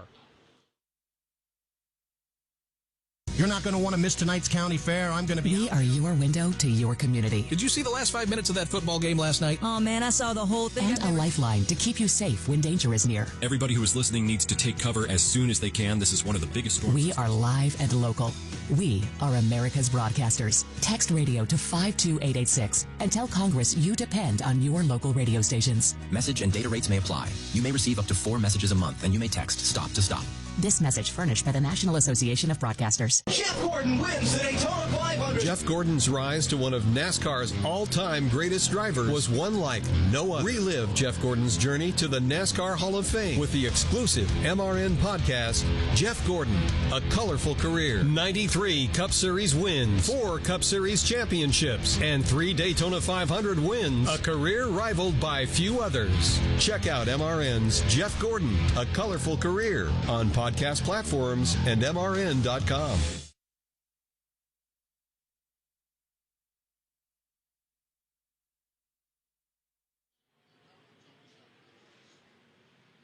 Welcome back to the Roval here at Charlotte Motor Speedway, the inaugural Craftsman Truck Series race with the EcoSave 250 alongside Ross Chastain and Mark Garrow. My name is Brad Gilley. Covering things trackside on pit road, we have Andrew Curlin and Wendy Venturini. Out in the turns, Nick Yeoman, Mark Janes, Doug Turnbull, Michael Young, and Pat Patterson. We have 18 laps to go, now 17 here in the EcoSave 250.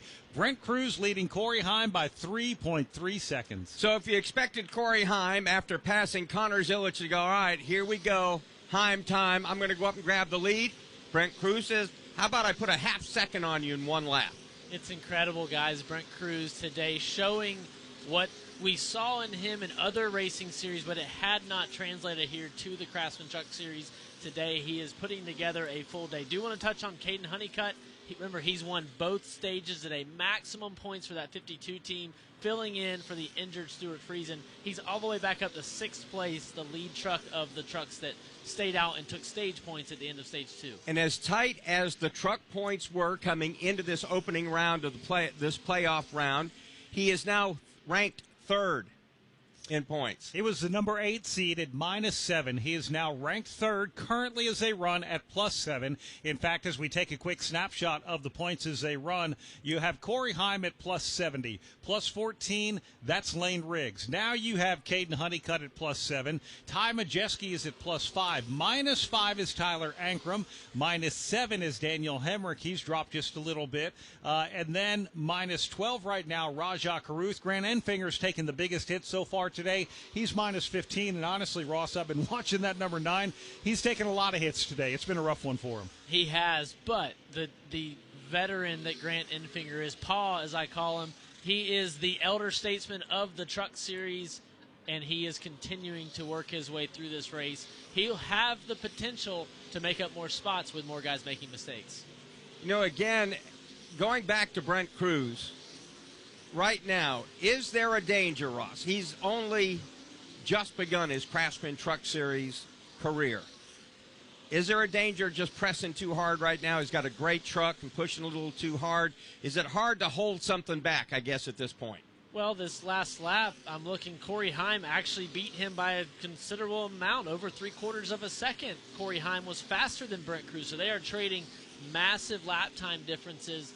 As you called, half a second the lap before. So whether that's mistakes out on the track or maybe they are dialing Brent back a bit. That's a great point. A lot of different things happening. This will be the longest run that they have. Our opening 2 stages were 20 laps each. Now this final stage of the race, right now we have 16 to go. Got a spin in front of me right here. Tyler Anker just got tagged by Matt Mills. I brought it up because he's one of the playoff contenders who just coughed up 7 or 8 spots there after contact late in this race. He now gets the truck turned around, headed in the right direction, and we stay green. Yeah, great catch on that one, Doug Turnbull. As we stay green, the leader's making the way around the racetrack. Brent Cruz has got a 2.6-second advantage over Corey Heim.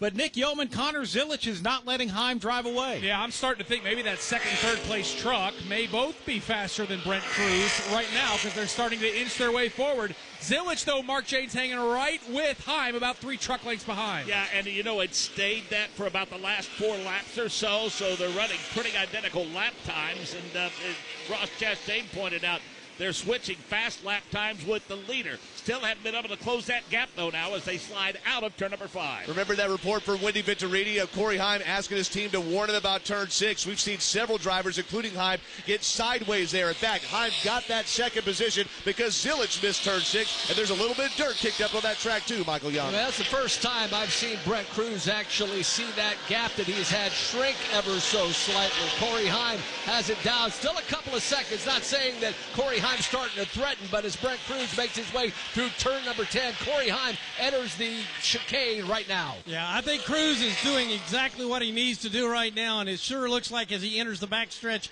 chicane over here and works his way through 10, 11, 12, now exiting on 14. Still holding a pretty wheel here this afternoon. So as they work their way now into the front chicane again, Cruz out front to the stripe, 14 laps left, and now Corey Heim has begun to leave Connor Zilich. We'll see if he now can reel. Let's get it right. Reel in the leader there in 1. Yeah, last few laps in turn number 1, it was maybe a 3 or 4 car length advantage for Corey Heim. Second, back to third place running Connor Zilich.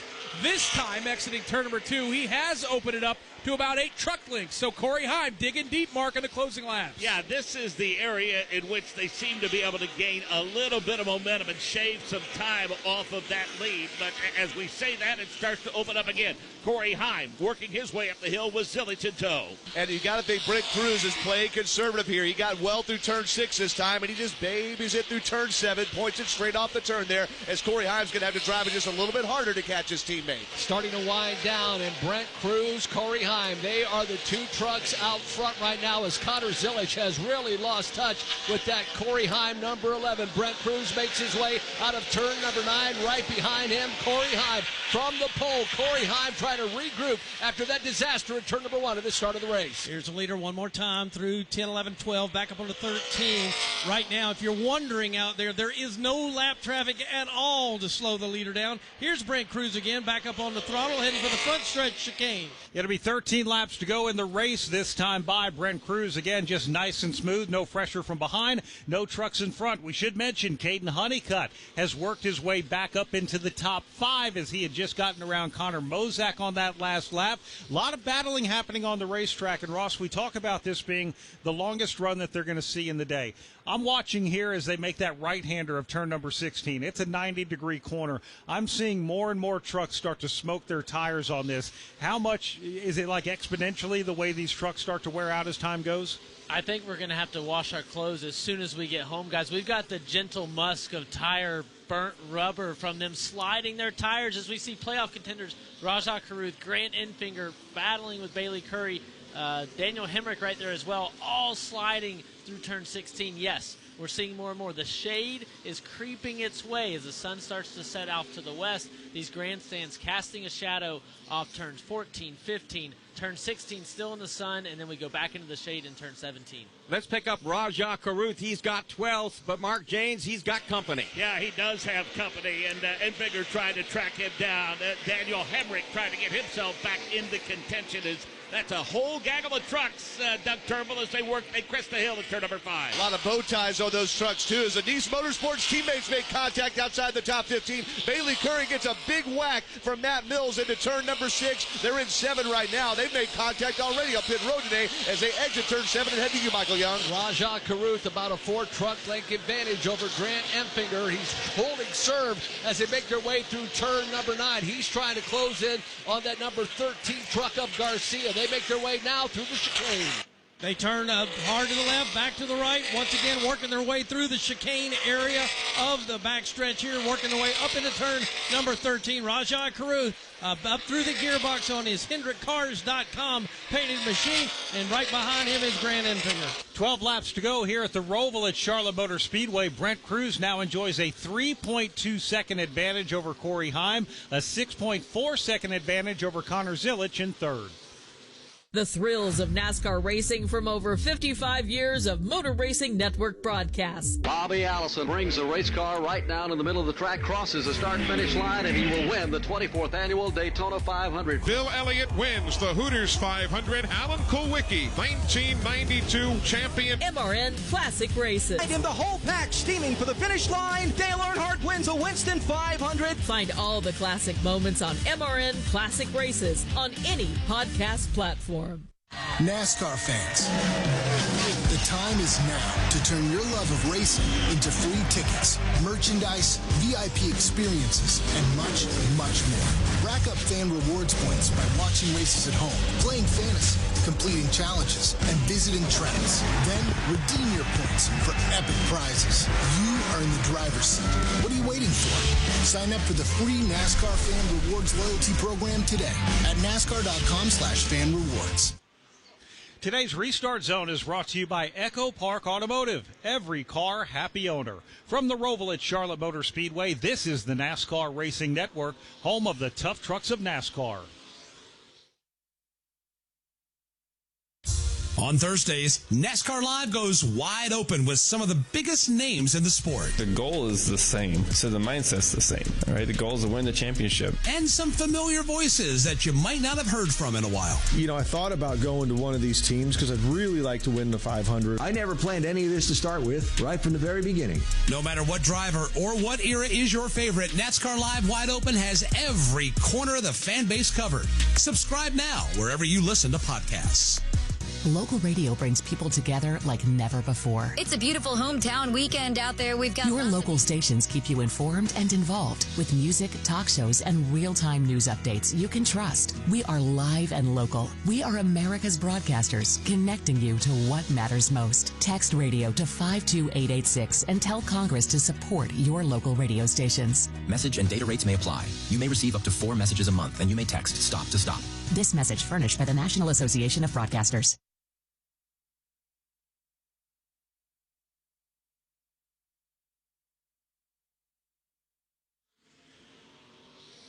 We've got 10 laps to go here in the EcoSave 250, the first time for the Craftsman Truck Series on the Roval at Charlotte.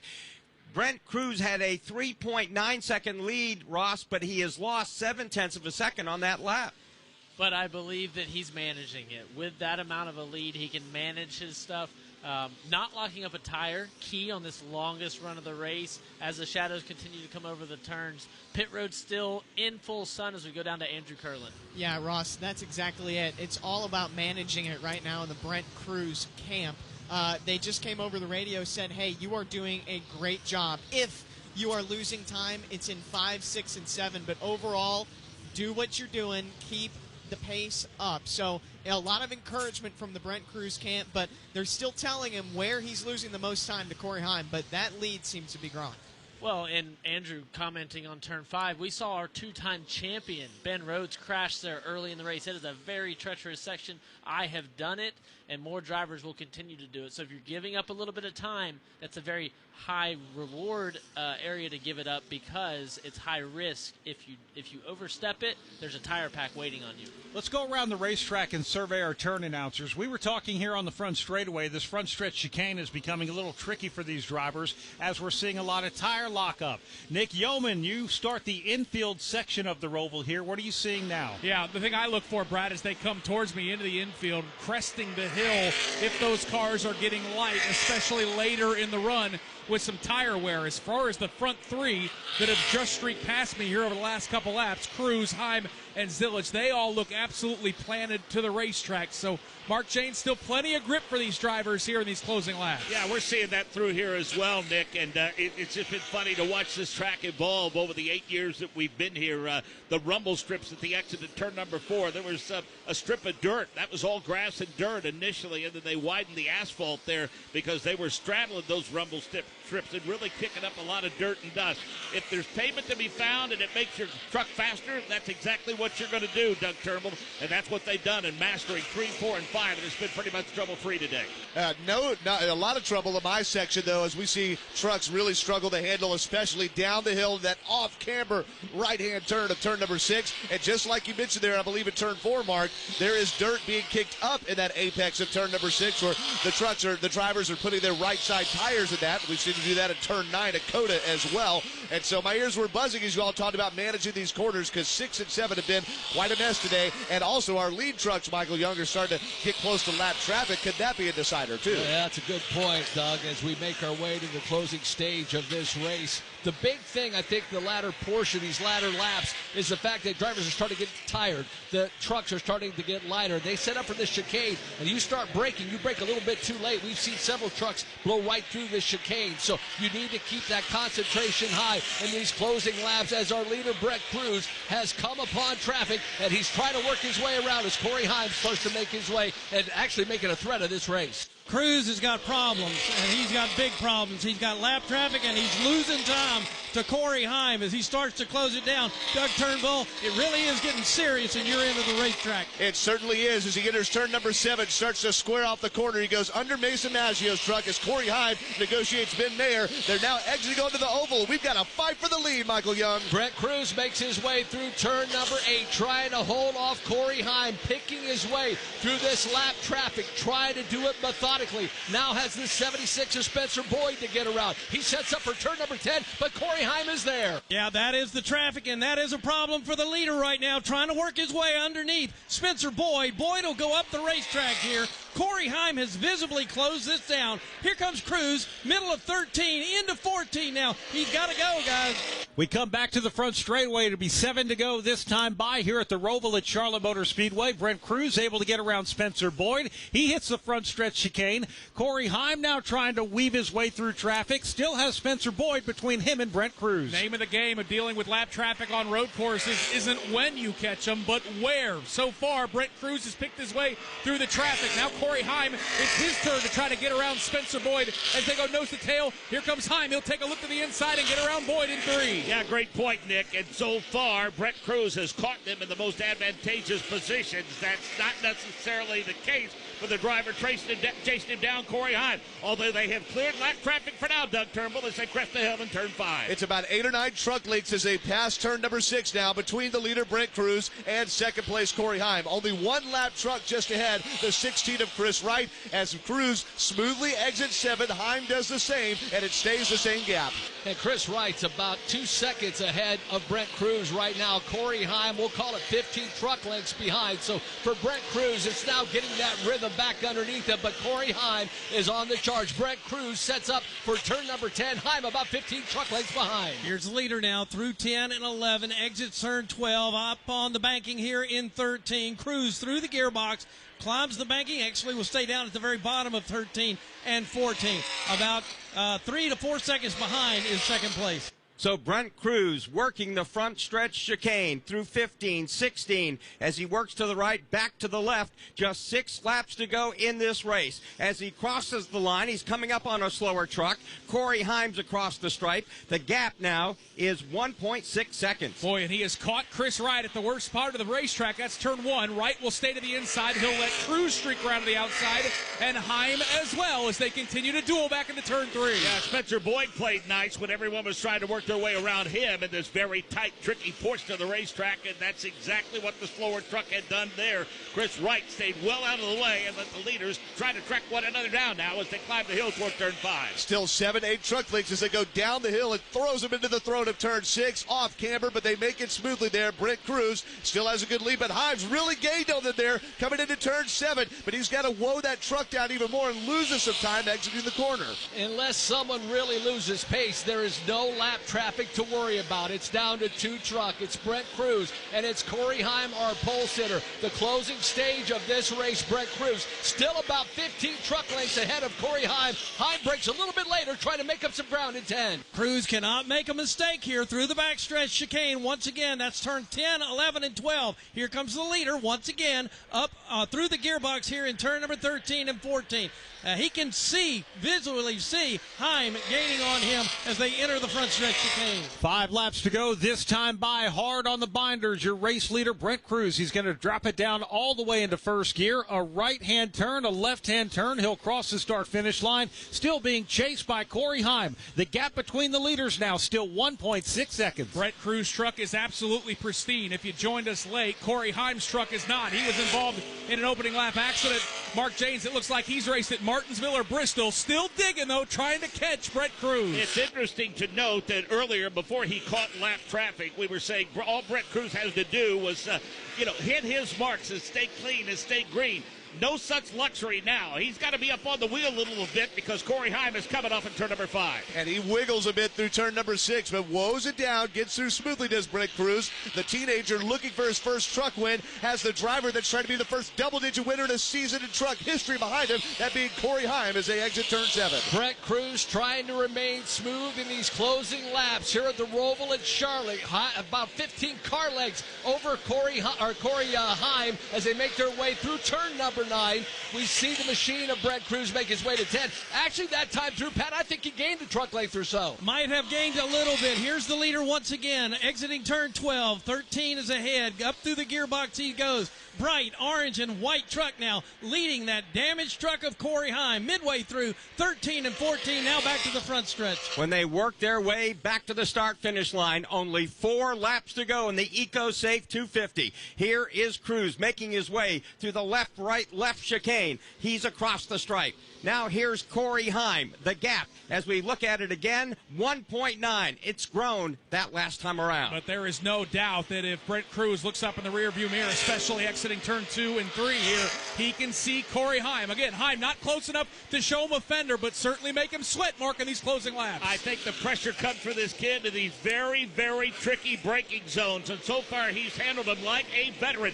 The trickiest of braking zones right in front of Doug Turnbull when they head toward next. Indeed, and making sure you stay on the track. Here we go. He wiggles his truck as Cruz down the hill, but gets it wound up and straight, exiting turn 6. Now, he breaks a little bit early in turn 7. Heim's going to break late. Tries to gain on it, but does it a little bit smoothly, and it looks like he gained a little bit of time there. Brent Cruz just needs to focus forward in these last handfuls of laps. He has, 15 car length advantage. Has gained a little bit, but Corey Heim not done yet. Takes that left side right down to the white line. We'll call it about a second and a half as they make their way to the chicane. Heim keeping the leader honest now through 10, 11, 12. Here's the leader, Brent Cruz. Back up again onto the banking in turn 13. Goes up back through the gearbox once again. Smoothly he goes through number 14. Heim pursuing him as hard as he can into 15. 3 laps to go, this time by the last time for race leader Brent Cruz. The gap was 1.9 seconds. The final turn, number 17. Cruz comes across the start-finish line. Then Corey Heim comes across. This time, the gap between the 2 leaders, 1.8 seconds. Heim is gaining. Yep, he certainly is, inching his way forward, but time running out of the hourglass. Corey Heim needs to start taking chunks out of that lead. Right now, Brent Cruz, the teenager, not cracking under the pressure. And he is not cracking under the pressure as he sets up for turn number 5. However, there is a truck. Tony Breidinger is very, very slow to the high side, able to work his way down. I don't know if she's going to be able to work that truck all the way back around the racetrack. So it could be interesting here as the laps start to wind down, Doug Turnbull. Very astute, teacher Mark James. You got that right. In fact, she's coming to a stop at the top of turn 5 now. Battle for the lead in turn 7, though, as Cruz conservatively through. Heim trying to ram his way through the turn, trying to gain at his Tricon Garage teammate, can't do it. Tony Breidinger has pretty much come to a halt at the exit of turn number 5. We're still green here at the Roval. It is Brent Cruz over Corey Heim, and Corey Heim is on the charge. He's found another gear, makes his way down into turn number 10. He's closing down to 10 truck lengths. We're still green out there. We got one truck that stopped all the way on the other side of the infield, but right now it's Brent Cruz, a mirror full of Corey Heim, but he's back up through the gearbox again in turn 13 and 14, and now the caution is out at the Roval. Oh, my. This might have changed it all. Only 2 trucks that I see on pit road. The 38, Chandler Smith, we know he got on before pit road closed. Matt Crafton, the 88, I'm not sure. It was really close if pit road closed before he got there. So, this, as they come by the line, under the yellow, we've got 2 laps to go. Looks like we're going to overtime. And you talked about those guys jumping on pit road and getting tires. These guys out front, they're not coming. No, right? no. If you're out front, if you're in the top 10 or 15, you're definitely not coming. But that will give those 2 trucks definitely that were further back in the field a chance. And if other trucks now pit, they'll jump ahead of them. On a green-white checker finish here, this is a 2.3-mile, 17-turn road course. This is not a 1-mile oval like New Hampshire. This is not a 1.5-mile oval like what we have here during the Coca-Cola 600. Depending on how many people come into pit road, depending on how many people have tires. I know Corey Heim had issues at the beginning of the race. Wendy Venturini is checking to see if he still has another fresh set of tires. They might not even have that option. Don't know. We'll wait on Wendy's call from pit road. It'll be a long overtime. It'll be a tough row for Brent Cruz because it's about a minute, 25 minute, 28 to make a lap. 17 turns times 3. That's right. Long time to go here. A lot left to unravel, and the sun continues to set. I say that because as you turn right in turn 5, sun's in your eyes. Entry of turn 6, you catch some shade right as you get just before the apex. That's going to continue to migrate across the track. And then getting around to turn 14, NASCAR turn 4 on the oval, sun's right in your eyes, but you're in the shade by the time you're braking for turn 15. So Wendy Venturini tells us that Corey Heim does have a fresh set of sticker tires. Brent Cruz does. The reason why we question Corey Heim because he was in that lap 1 incident earlier. And just to give you an idea, the Toyota GR Supra pace car is making a very slow pace right now because we had such a long run and Brent Cruz and Corey Heim were putting up such a blistering pace. The field really got spread all around this racetrack, so it's going to take a minute before everything catches up. Pit road is going to be open this time by. Right now the field is heading down the back straightaway toward the chicane that's on the backstretch, so they've still got a little bit of time for the rest of the field to catch up, and it sounds like Corey Heim is going to be one of those drivers staying out. You would have to imagine that Brent Cruz might, but we don't know yet. That's going to be the fun thing to see who comes and who doesn't. Again, this is where the playoffs come into play, so if you're tempted to come onto pit road, you look at Caden Honeycutt, you look at Caruth, Enfinger, all these guys want to move up, right? They're not coming. They're just going to move up the ladder, try to get more points, if not the win. That's right. There's going to be a lot of contact on this restart. We've seen trucks getting into each other, teammate on teammate crime happening, water bags, whatever's underneath these signs exploding in the air. There's going to be a lot to unpack. But pits are open. The pit road is open. We'll see who does decide to come down pit road. It might not be about Goodyear tires. It might actually come down to Sunoco race fuel. Our pit reporters, Wendy Venturini and Andrew Curlin, are telling us they've got enough for one green-white checker. Brent Cruz comes down pit road from the lead. Corey Heim is going to get hung out there all by himself. Andrew Curlin. Drama in the 1 camp for Brent Cruz. He said he was sputtering under yellow. He was running on fumes at the end of that run. It is going to be fuel only for Brent Cruz. Wendy Venturini.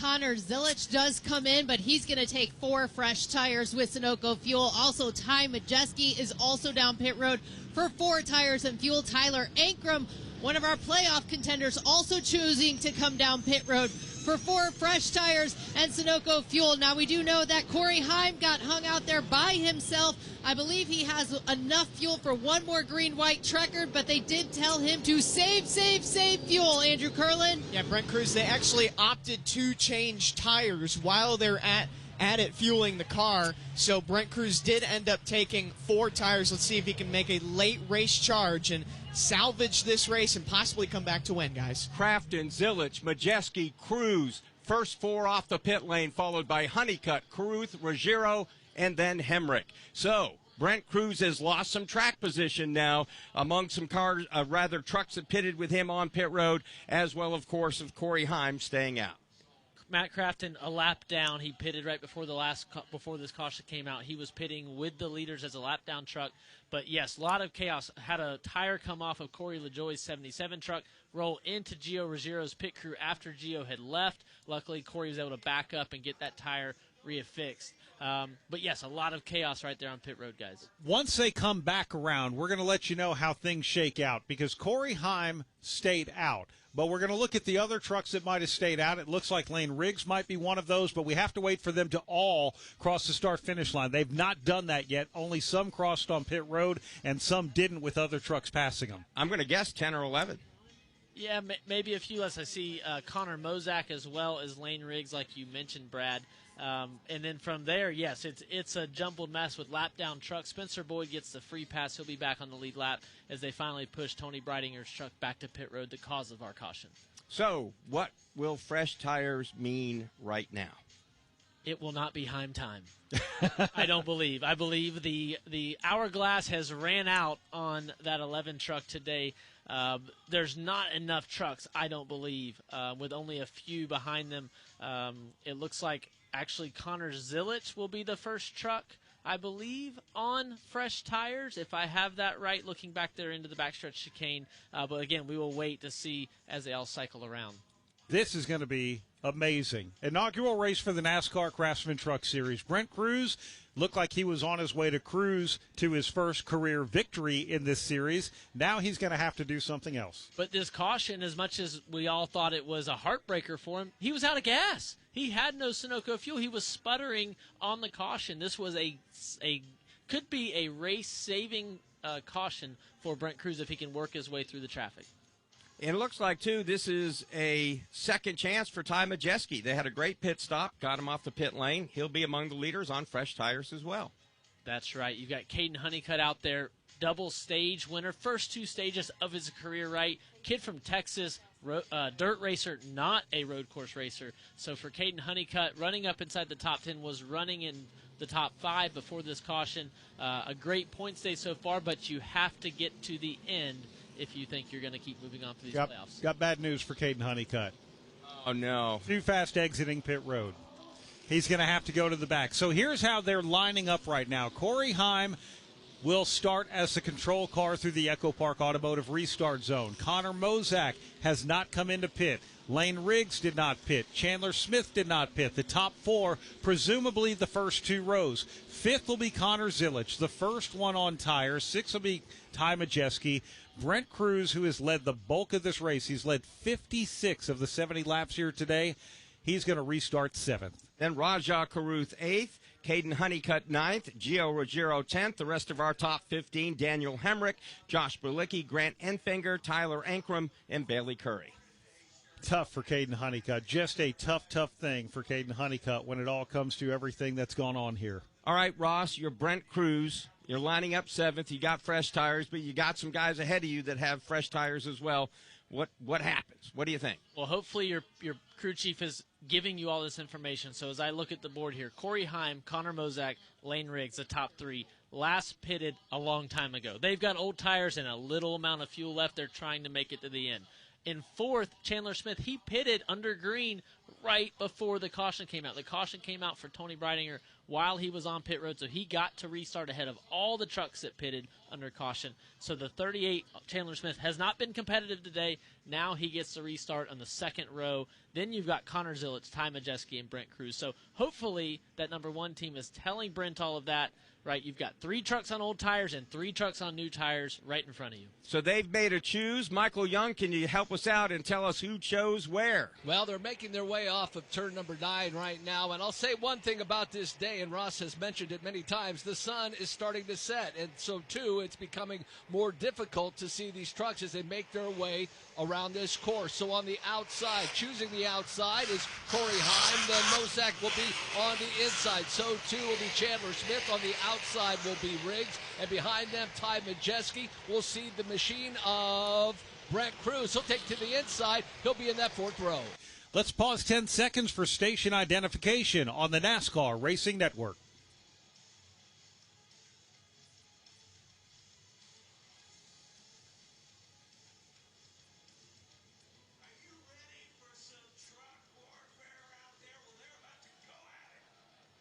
We're going overtime in the first ever Craftsman Truck Series race on the Roval. They're stacked up in front of Pat Patterson. Connor Mosak up here alongside Corey Heim. Everybody trying to get those tires nice and hot. The pace car's got the lights off. This is going to be like poking a beehive with a broomstick. Let's see how they're going to take off here as they're about in front of the crowd again. Corey Heim will lead them into the Echo Park Automotive Restart Zone. Again, we are in overtime on the Roval at Charlotte Motor Speedway. They're in the restart zone. Green flag is out. Corey Heim gets a good start. Lane Riggs gets shoved out of the way. He'll lose a lot of spots, but it'll be Heim the leader in 1. Yeah, Riggs drop kicked all the way to the rear of the field. His teammates taking a look to the inside. That's Chandler Smith looking for second on Connor Mosak. But so far, so good for Corey Heim. He'll lead the field into turn 3. Got a really good jump at the start, and he has bumped it up to about 4 lengths now. They are going 3 wide into turn number 4. We'll see who comes out of that. They go 2 by 2 with Mosak in a drag race. We also see the 98 of Majeski. He's in a side-by-side drag race at the exit of turn number 5. Corey Heim is hearing music in his ears because the field is just jacked up behind him. 2 and 3 wide into turn 6. Brent Cruz swings wide into Ty Majeski, and then they're hard on the brakes. Majeski with a kamikaze move, and Chandler Smith goes around. Majeski's in it. Zillich is in it as Heim stays in the lead. Trucks are all wadded up. We stay green as Corey Heim has a lead. And looky who's come to P2. It's Brent Cruz. He's about 15 truck lengths behind. Corey Heim makes his way down to turn number 10. Brent Cruz on the charge. Corey Heim just wants to see that white flag as bad as he can. He exits turn number 12 onto the banking in 13.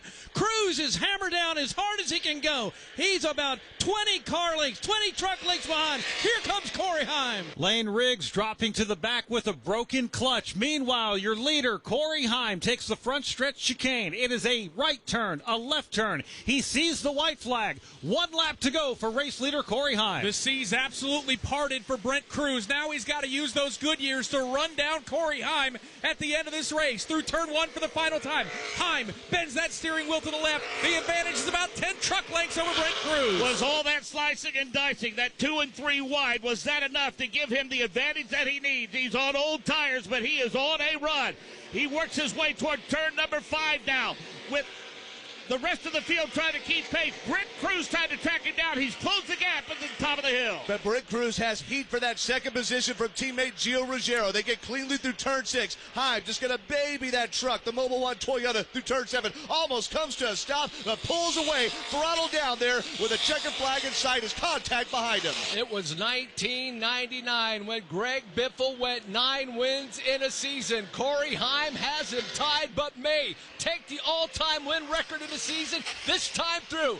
10 wins, could it be? Enters 10-10 for the final time. Here we go. It's going to be a battle. Corey Heim has got the lead. Here comes Cruz on fresher tires. Fires up as hard as he can off of turn number 12 on to 13. Heim is going to have to hold him off, calling about 15 truck lengths. Here's Corey Heim back to the front stretch chicane. He didn't dominate, but again, it is Heim time. Corey Heim is going to win his 10th Craftsman Truck Series race of the season. He sets a new single-season record as he beats Brent Cruz, the teenager who dominated all day, winds up the runner-up. What an amazing day. Give a lot of credit to Scott Zipadelli, the crew chief on that number 11 Toyota of Corey Heim. He had the winning strategy. Corey Heim with the big win. Brent Cruz, the runner-up. Gio Ruggiero comes home third. Rajah Caruth with the fastest pit stop of the season. A fourth-place finish for him. Connor Zilich finishes fifth, followed by Josh Bilicki in sixth. Seventh, Grant Enfinger. Ty Majeski in eighth.